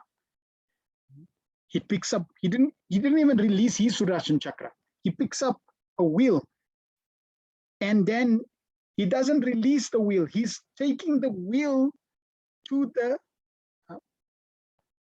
danger spot. In this case, Bhishma Dev. So this is how much Krishna personally loves his devotees and is ready to protect. Now we know Arjuna intervenes and stops Krishna. So Krishna can personally himself intervene and protect one.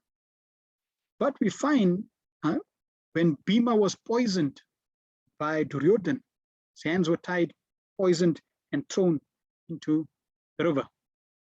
There were snakes there. The snakes bit Bhima and counteracted that poison that Duryodhana did.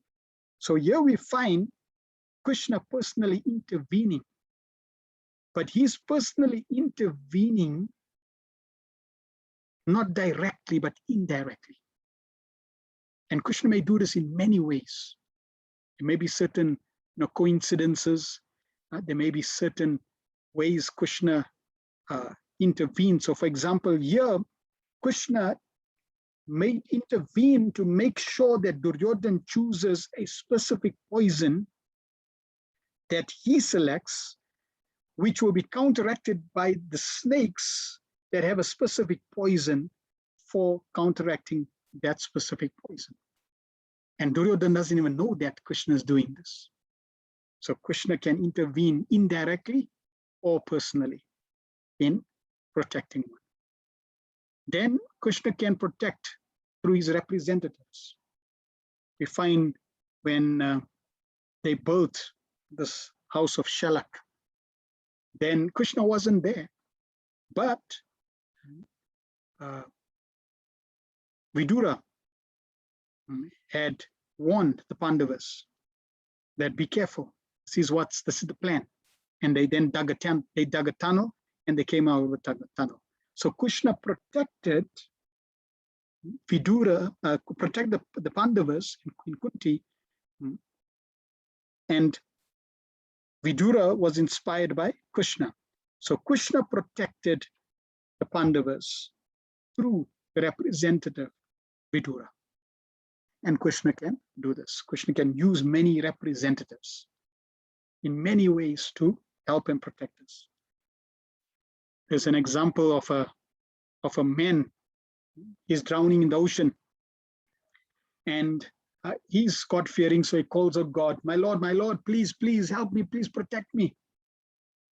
So the Lord's, there's a motorboat that comes, and the motorboat comes and tells the man to hold on and jump in, and he says, no, I'm praying to the Lord, I want the Lord to come. So then the motorboat goes, and the man is still praying, and then a helicopter comes, and the helicopter drops down the rope, and the man says, no, I'm praying to the Lord. So we shouldn't be like that. And when the man says, my Lord, please protect me, the Lord said, I just sent you the boat and I sent you the helicopter. You're not interested in my help. So we don't want to be like that. We should understand that when the Lord helps us in any situation, when we are protected, the Lord doesn't need to personally intervene. He can use his representative. He can use the people around us. He can use material nature. In many ways, Krishna can protect us. We see how Srila Prabhupada, when Srila Prabhupada was on the Jaladuta, then there was ample fruits and vegetables on the ship. And Prabhupada writes in his diary that thanks to Krishna for inspiring Srimati Moraji to instruct the captain for keeping these fruits and vegetables for me. So even though Srimati Moraji was instrumental in telling the captain to keep the fruit and vegetables, Prabhupada saw that it was Krishna who inspired her. Okay? This is through representative. Then Krishna can protect us through his omnipotency. We find that in the pastime of Krishna supplying the sari to Draupadi. He's using his omnipotency, his power. You can't see Krishna, but you can see the saris. And unlimited saris are coming. So Krishna can protect. Generally, when we ask for protection, this is what we want. We want some miracle and Krishna to show his omnipotency. But we should not force our expectation on Krishna. Krishna is independent, Swarat. And we should simply submit ourselves, pray to Krishna, my Lord, please assist, please protect. And however Krishna chooses to protect, so be it. Krishna can also protect us through teachings. Find in the Bhagavad Gita, Arjuna was in difficulty. Arjuna needed some help, some protection. And Krishna protected him by giving him transcendental knowledge. So Krishna may also protect our intelligence. Krishna may protect our mind. Krishna may protect our life by giving us Bhagavad Gita teachings. That protection is also there. Then Krishna may also empowering. Krishna may empower one. So we find Prabhupada was empowered to spread Krishna consciousness. And That empowerment doesn't mean necessarily that we become Superman or Superwoman. No, that empowering may also mean that even though the obstacles are there, Krishna empowers us with resilience. Krishna empowers us with the abilities so that we can keep pushing the obstacles away from stopping us from becoming Krishna conscious. So that empowering is also there. It's not that the obstacles are removed. In Bhagavad Gita, Krishna never says that those who surrender to me will never face any obstacles. No, Krishna says those who surrender to me will overcome all obstacles.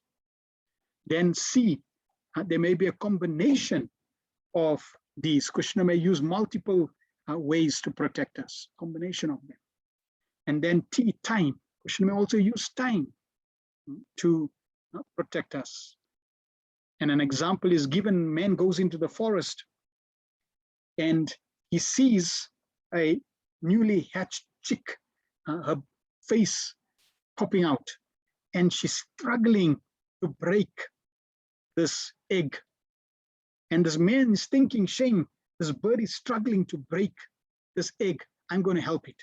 So he breaks the egg and this chick is set free. But this chick cannot fly. It's abnormally born and eventually dies. So this is an important lesson.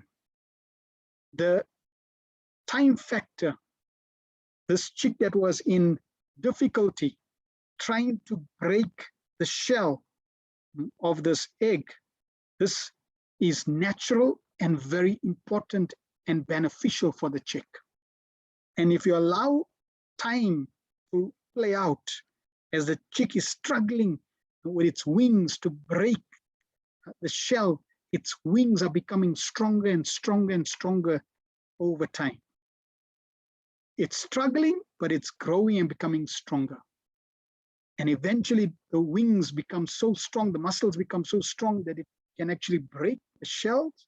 And in this way, it can now fly because the wings have been given their time in that struggle to become stronger so that the bird can fly. So we should let time sometimes heal us. We can go through the difficulty, we can go through the challenges, and this way time will heal. Time will make us stronger. Time will allow us to grow. And while we in that challenge, we should remember Queen Kunti, that we should always remember Krishna. So in 25, this is the lesson that she's imparting. The link is these dangers are great blessings. This is very deep Krishna consciousness. And she says, Vipada Santuta Shasvat Tatra Tatra Jagat Guru Bhavato Darshanam Yatsyat Apunar Bhavadarshanam. I wish that all those calamities would happen again and again, so that we could see you again and again. For seeing you means that we will no longer see repeated births and deaths. So she's praying to Krishna, Vipada Santu Tat Sashvat Tatra Tatra Jagat Guru. Let those same calamities come again and again and again. It's not that she is in a category of human beings that derive pleasure from suffering, from receiving pain. She's not in this category. And it's not that she's praying for suffering, no. But what she is saying, that I wish those calamities come again and again. Why? Because when those calamities, throughout all these calamities, you have saved us, Krishna, and you have come to our rescue. Bhavato darshanam yatsyat. I will see you. We will see you in these calamities. And that is why I'm happy, even if these calamities come, so that I will see you. And if I see you, apurna bhava darshanam, there is no repeated birth and death. So this is the blessing, that we don't, even if we don't have distress or calamities. We want to see Krishna and remember Krishna. And if calamities come and we have the opportunity to see Krishna, and that is also a blessing. So the focus is remembrance of Krishna, whether there is calamities or no calamities. Now Krishna is leaving because now there is no calamities. Yudhishthira Maharaj is on a throne. The Kauravas are late, they died. So now there's no challenge, there's no apparent difficulties. So therefore Krishna is leaving, and now Queen Kunti say, now because there's no challenges, you're leaving. But my Lord, when there's challenges, you are there. So please, I wish that this come again and again. Prabhupada in the purport says, generally the distressed, the needy, the intelligent, the inquisitive, who have performed some pious activities, worship or begin to worship the Lord. Others who are thriving on misdeeds only, regardless of status, cannot approach the Supreme due to being misled by the illusory energy. Therefore, for a pious person, if there is some calamity, there is no other alternative than to take shelter of the lotus feet of the Lord. Constantly remembering lotus feet of the Lord means preparing for liberation from birth and death. Therefore, even though there are so-called calamities, they are welcomed because they give us an opportunity to remember the Lord, which means liberation. That's the point. It's not that I want suffering. No, I don't want suffering. But I want the opportunity to remember the Lord. So whether there's suffering or whether there's no suffering, the opportunity to remember the Lord is a blessing. And if a difficult situation, a challenging situation, a calamity that strikes allows me to come closer to Krishna and remember Krishna, that is a blessing. If no calamity, no suffering, opulence, beauty, fame, health takes me away from Krishna, that's a curse. So this is the point. One who has taken shelter of the lotus feet of the Lord, which are accepted as the most suitable boat crossing the ocean of missions, can achieve liberation as easily as one leaps over the holes made by the hoofs of a calf. Such persons are meant to reside in the abode of the Lord, and they have nothing to do with the place where there is danger in every step. So this cultivation of remembrance of Krishna needs to be the habit that we need to culture. This is the greatest habit that we can create. Constant remembrance of Krishna in every way. And Prabhupada would often say, mold our life in such a way that I can remember Krishna. This material world is certified by the Lord in Bhagavad Gita as a dangerous place full of calamities. Less intelligent persons prepare plans to adjust to those calamities without knowing that the nature of this place is itself full of calamities. So don't be surprised if there's calamities. You know, if somebody says, why is this happening? Why is that? Why? No. You're in the place of calamities. It should not be a surprise. Well, it should be a surprise to others. It shouldn't be a surprise to us, who have the association of the Bhagavad and Prabhupada's Bhaktivedanta purpose. If calamity comes, we should be prepared. We should know exactly what we need to do in those calamities. When there was war in Calcutta, there was fight and there was war. And there was even torpedoes, bombs that were shot, and the bombs were flying down. And they asked Prabhupada, one person asked Prabhupada, what were you going to do? And Prabhupada said, I'll see Krishna. I'll see the torpedoes and I'll see Krishna coming. And we'll chant Hare Krishna, we'll have kirtan. See, so that is Krishna consciousness. The duty of a sane person, therefore, is to be undisturbed by worldly calamities, which are sure to happen in all circumstances. Suffering all sorts of unavoidable misfortunes, one should make progress in spiritual realization because that is the mission of human life. So that is the sum and substance of the perfection of human life. Suffering all sorts of unavoidable misfortunes. We don't pray, we don't ask, we don't want, but you're going to get it because that's where you are in the material world full of calamities. Just like, you don't want darkness. but you are in the place of darkness. And therefore, you're going to get darkness.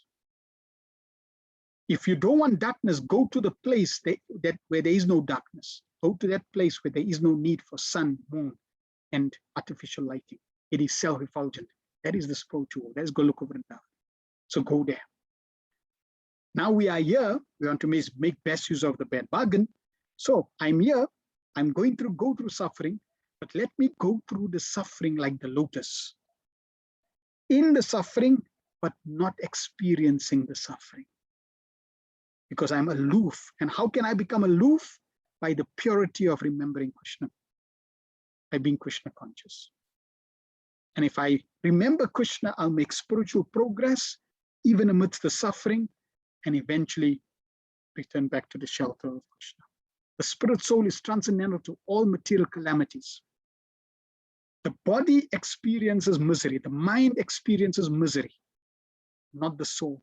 In Bhagavad Gita already, Krishna explains, Nainam chintanti shastrani nainam dati pavaka, na chedam clear society. That means the soul cannot be cut to pieces by a weapon, nor burned by fire, nor withered by the wind. No calamities can impact the soul. So everything that we experience is really through the material mind and body. It is actually doesn't have substance. So the suffering really doesn't have substance. Prabhupada said the spirit soul is transcendent to all material calamity. Therefore, the so-called calamities are called false. A man may see a tiger swallowing him in a dream, and he may cry for this calamity. Actually, there is no tiger and there is no suffering. It is simply a case of dreams. In the same way, all calamities of life are said to be dreams. If someone is lucky enough to get in contact with the Lord by devotional service, it is all gain. Contact with the Lord by any one of the 9 devotional services is always a forward step on the path going back to God. So don't get too caught up with the dream-like calamities that we're experiencing. We should try to awake to our Krishna consciousness, and that will be the greatest blessing. And yes, I may not be perfectly aloof. I may get caught up, and there may be turmoil, and there may be pain, and there may be crying, etc. But at least by its constant association with these teachings, we will reflect and remember in these calamities to remember Krishna, all the way to be persistent, to pray, so that we can go through it and grow through it and eventually return, ultimately, eternally, at the lotus feet of Krishna, back home, back to Godhead. Prabhupada, in his lectures to these verses, shares the solution. You should not be disturbed by the sea waves. Just try to cross over the sea. The material world is full of dangers. Padam padam yad vipadam. Just like if you are on the ocean. If you're on the ocean, you might have very strong ship, very safe ship, but that is not the safety. Because you are on the ocean, at any time there can be dangers. So long you are on the sea, you are on the dangerous position. However strong your ship may be, that's a fact. Even if it's Titanic, that's a fact. So you should not be disturbed by the sea waves. Just try to cross over the sea. Go to the other side. That is your business. Okay, so we hope everybody got their business. The business is go to the other side. You in the sea, go to the other side. So you should not be disturbed by the sea waves. Just try to cross over the sea, go to that side. That is your business. Similarly, so long we are in the material world, in this material world, there must be dangerous calamities, because that is the place of calamity. So our business is, even within these calamities, dangers, how we develop our Krishna consciousness, and after giving up this body, we go back home, go back to Krishna. That should be our business. We should not be disturbed by the so-called calamities. So our business is very clear. Srila Prabhupada made it very clear. We go through the calamities and develop Krishna consciousness. We go through the calamities and remember Krishna consciousness. Krishna. We go through the calamities and become more attached to Krishna. Therefore, we remember all the calamities and thank Krishna that we have an opportunity to grow by remembering him. Danger of festival. They're all different demonstrations of Krishna. Very beautiful point, Bhagavad says in a lecture. So a devotee never takes dangerous position as very reverse position or very calamitous position.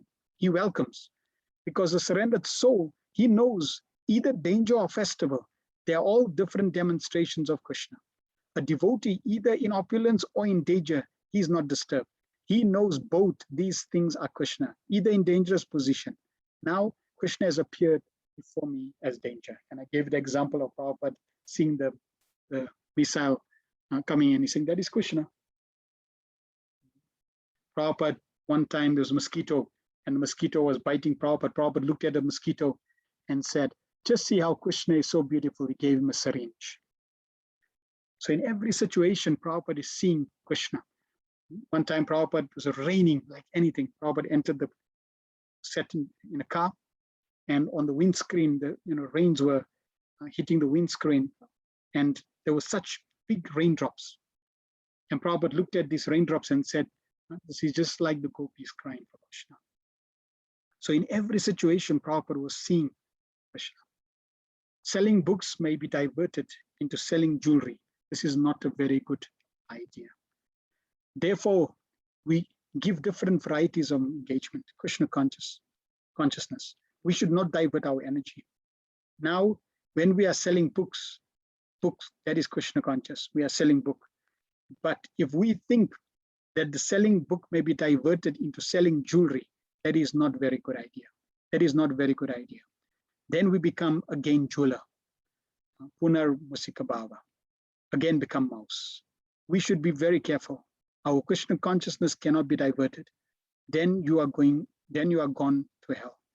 Even there is danger, even there is suffering in Krishna consciousness, we should tolerate.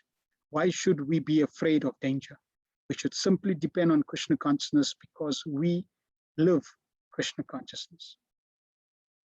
Because if we live Krishna conscious in any circumstance, then my benefit is that I am not coming again to this material world. Apurna Bhava Darshanam. So if we live Krishna conscious, in any circumstances, we're not coming back. We don't want to divert our attention like somebody thinks, okay, I'm selling books, maybe I can sell jewelry. No, then you become a jeweler. We don't want to become a jeweler.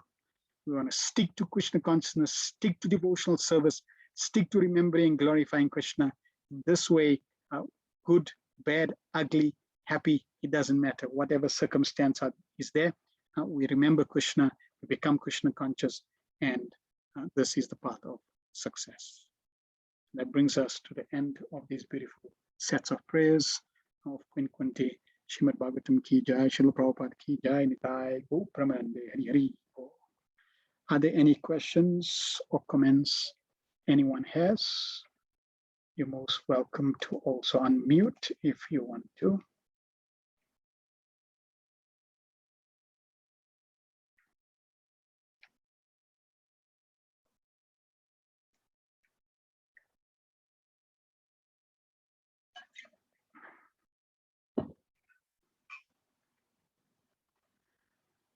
Next week, we will be covering verses 26 to 28.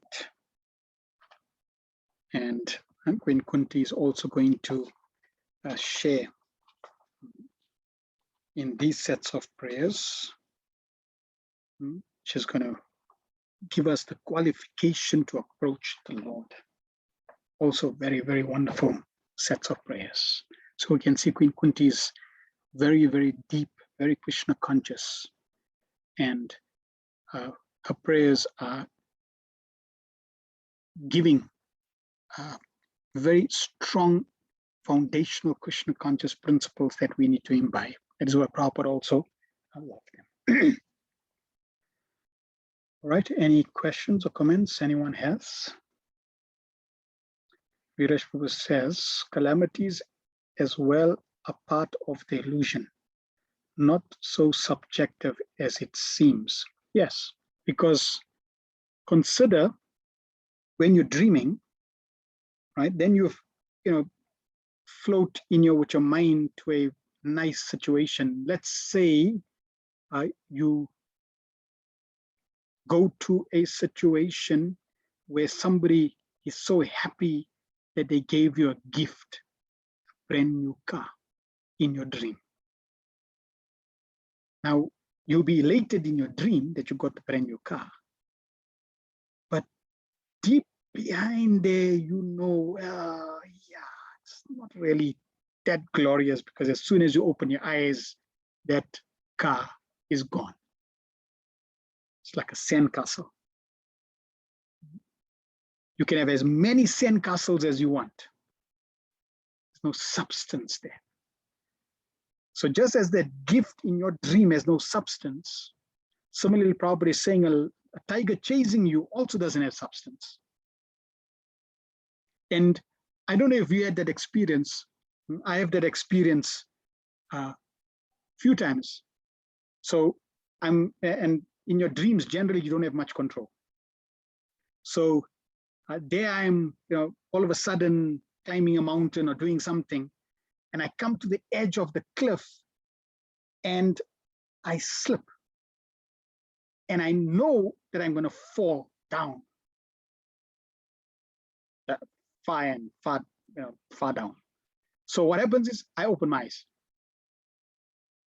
and I save myself from the anxiety in my dream, because I was a little more conscious. So immediately I open my eyes so that I don't experience the fall down. So like that, your dreams also is you're still a little conscious, and you still may be able to influence the activity within your dreams. The more you are Krishna conscious in your wakeful state, the more you'll be able to influence that into your dream state, and even be able to make specific decisions or manage it to some degree, so that you don't go through nasty experiences. But yes, they don't have substance. Both the good and the bad don't really have substance. And Prabhupada is using that to take it a little further. We are spiritually asleep, so we're spiritually dreaming. Therefore, Lord Mahaprabhu says, Jeev Jago, Jeev Jago. Because we are spiritually asleep, then what we're currently experiencing, believe it or not, is a dream-like experience. You are dreaming that you are a human being. You are dreaming that you're in South Africa, wherever. You are dreaming that you have this position, that opulence, this situation, etc. This is all dream. As soon as you awaken your Krishna consciousness, you will recognize that it was a nightmare. You will recognize that it's a dream.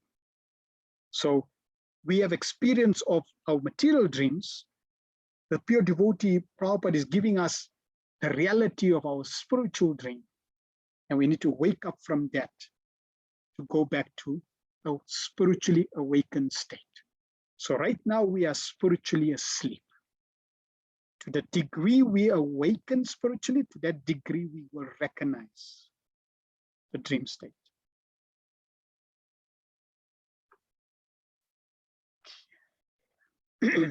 Mother Arjuna Siddhi says, Hare Krishna Prabhu, thanks a lot for this wonderful class. So much more to learn about the prayers of Queen Kunti. Yes. Emma Radhika says, thank you for a wonderful class. Such beautiful prayers of Queen Kunti. Thank you for explaining so nicely to us. We wish we and all the devotees a blissful Krishna New Year. May we always remember Krishna, never forget, and we are so grateful. These Bhavan classes are truly the highlights of our day. From Nalini Kanta and I. Thank you very much. Shamananda Process, thank you.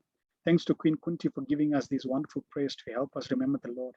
Thanks to Srila Prabhupada for the wonderful purpose and lectures, which gives us everything we need and more. Thanks for putting the time and effort research to put everything together. It's a lot of work.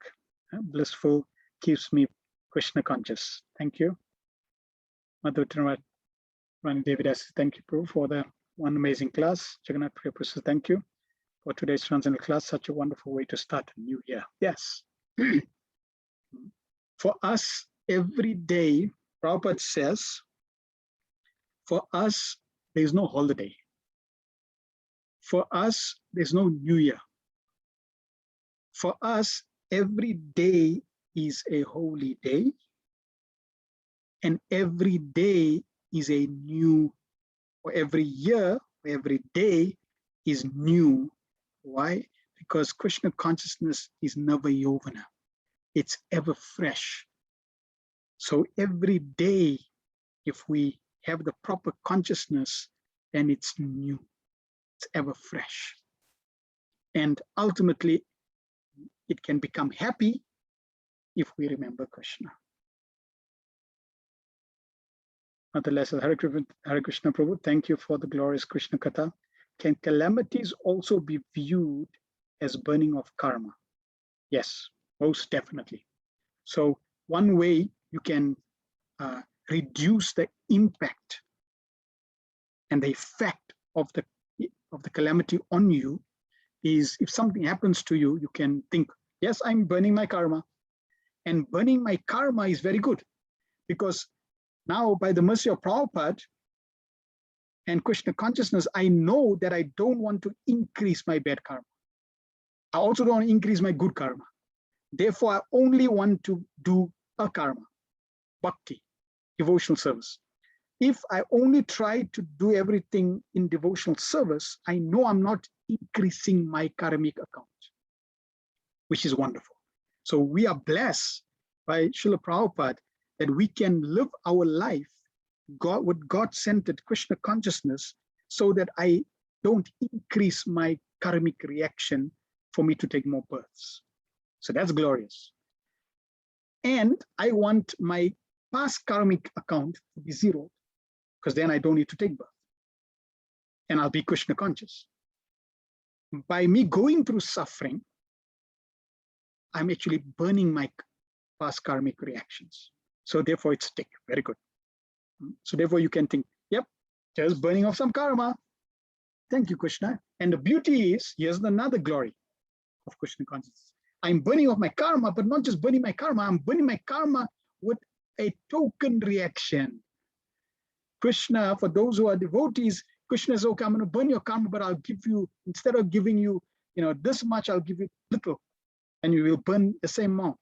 So you're burning off the same amount of karmic reaction with calamities, but with a tokenized reaction. How merciful Krishna is. And therefore we could be blissful even in calamities, because this is exactly what's happening. Or as a devotee, is that Krishna karma, and we just need to accept and trust that Krishna always knows best. So the reason it is Krishna karma, it's not that Krishna is creating your karma, no. It's Krishna karma because Krishna is taking your karma and delivering it personally by his hand, because you are a devotee of Krishna. If you a non-devotee, a materialist, then the law of karma, Durga Devi, material energy, the three modes of nature, the demigods, they will take your karma from your karmic bank account and deliver that.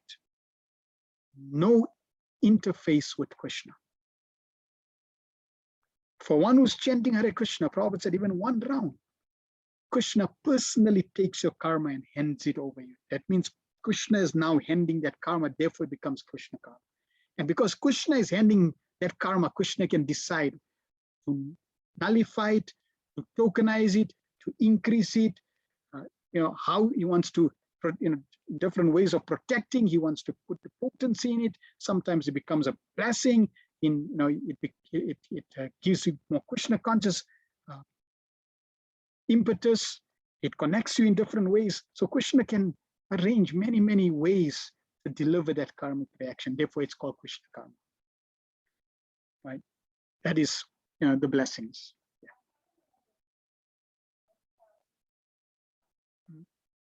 So Madridas is telling us, he's requesting that I tell you about this situation. So I like to ask everyone in the chat. Some of you may know this example because I use it, especially in the Chapa workshops. If, as I'm an astrologer and I can predict what's going to happen in the next 2 minutes. So in the next 2 minutes, there's a new virus that in the form of bees that have been released.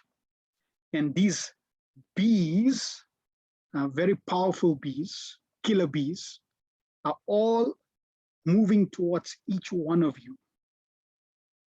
And in the next 2 to 5 minutes, each swarm of bees will be attacking your house, attacking where you are, coming into your environment and stinging you. And they are all going to sting you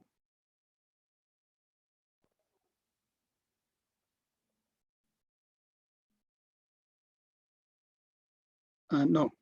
So the bees are going to come, right? And I don't know how many of you had experience of a bee sting, especially a killer bee sting. The killer bees, there's the stung or the sting, what they call it, is very, very painful. So the swarm of bees are coming, but there's only going to be one bee that's specifically going to come and sting you.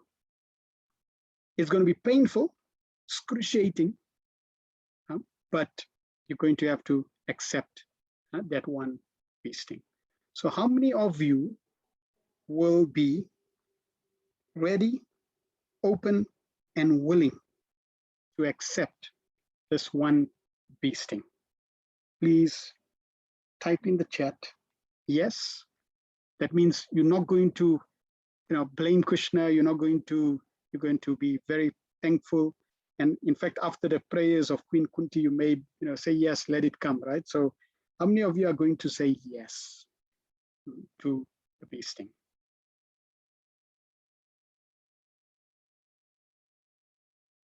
So Viresh says, I accept.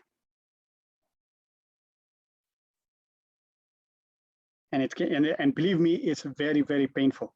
And here's the thing: when a bee stings you, if you just, let's say, put a bee away, it leaves behind its abdomen with the poison, and it keeps the poison going to your body. Sharina says, I will try to avoid the bee sting, but if I'm stung, then I'll accept.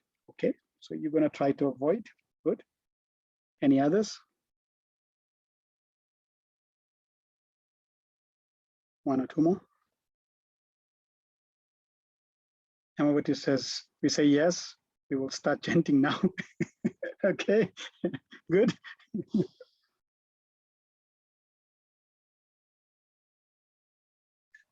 Anyone says no? Now, what's interesting, we'll accept if unavoidable, we'll also pray to Krishna. Not willing, accept the sting, but if stung, then I will go through it. Right now, because you have been exposed to Krishna consciousness, you are answering it in a Krishna conscious way. But you can try this. If somebody is, let's say, not too acquainted with Krishna consciousness, and you tell them that the swarm of the bees are coming, and this bee is there, and this bee is going to sting you, are you willing to accept the bee sting? And they'll say, no, I don't want a bee sting. And now you can turn it around. Because you're a devotee, Krishna actually minimized the reaction. You were actually meant to get those whole, thousands of bees, or swarm of bees that were coming. They were all meant to sting you at once. That was the karmic reaction. Now, Krishna saw that you are a devotee, you surrendered to Srila Prabhupada, you're chanting Hare Krishna, you're studying Srimad Bhagavatam, and you're associating with him. So Krishna said, okay, I'm just going to give you one bee sting, a token reaction. Now, how many of us would be very happy to take that one? And no doubt we will be, with blissful, we will take that one, because I know that, boy, I was meant to get a swarm of bees. I don't want to swarm because that would be, that's a death sentence. So I don't want a death sentence. I want just one bee. Now the devotee could look at it different. Oh, I want a death sentence. Because if I know that I'm getting a death sentence with the bees, I can chant Hare Krishna, remember Krishna, and go back home. If I'm very Krishna conscious. Right? If you're not ready, then happy with the one. So this is how we can take even a reaction that apparently a calamity that comes, we can see Krishna just tokenize. It gives me a small reaction because I was expected to get worse. And that is why after every calamity, we can thank Krishna. Thank you, my Lord, for giving me this calamity, give me a reduced reaction. It would have been worse. And if it wasn't for the Bhagavatam, if it wasn't for Prabhupada's Krishna conscious purports, Prabhupada's giving us Krishna conscious Prabhupada's sacrifice, we would be in greater hell. The material world is hell, we'd be in greater hell. So it's a blessing. And if we very Krishna conscious, we can even take the material world and transform that. Take that as an opportunity to help others to preach Krishna conscious, to connect people to Krishna conscious. Then it actually becomes a benediction, a greater benediction. So we are very, very blessed. Thank you very much for everyone's association. And we will see you again next week with also another beautiful set of verses. Verses Tali says, I was asked to keep antihistamine all the time with me because I'm highly allergic by every sting, but I keep forgetting to do so. But if knowingly know a bee is coming, I definitely would say no, but also realize how much the Lord is always protecting and appreciating this mercy. So the more we become Krishna conscious, the more we wake up from this spiritual dream, the more we will realize that I don't have any illnesses.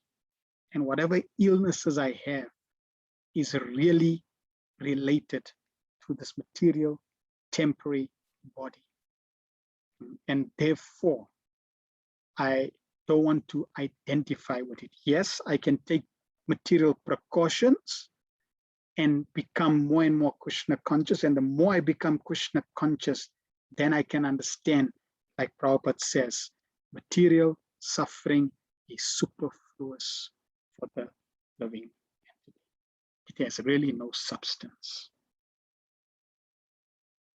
Vida says, can we opt for a Swami of bees to sing us?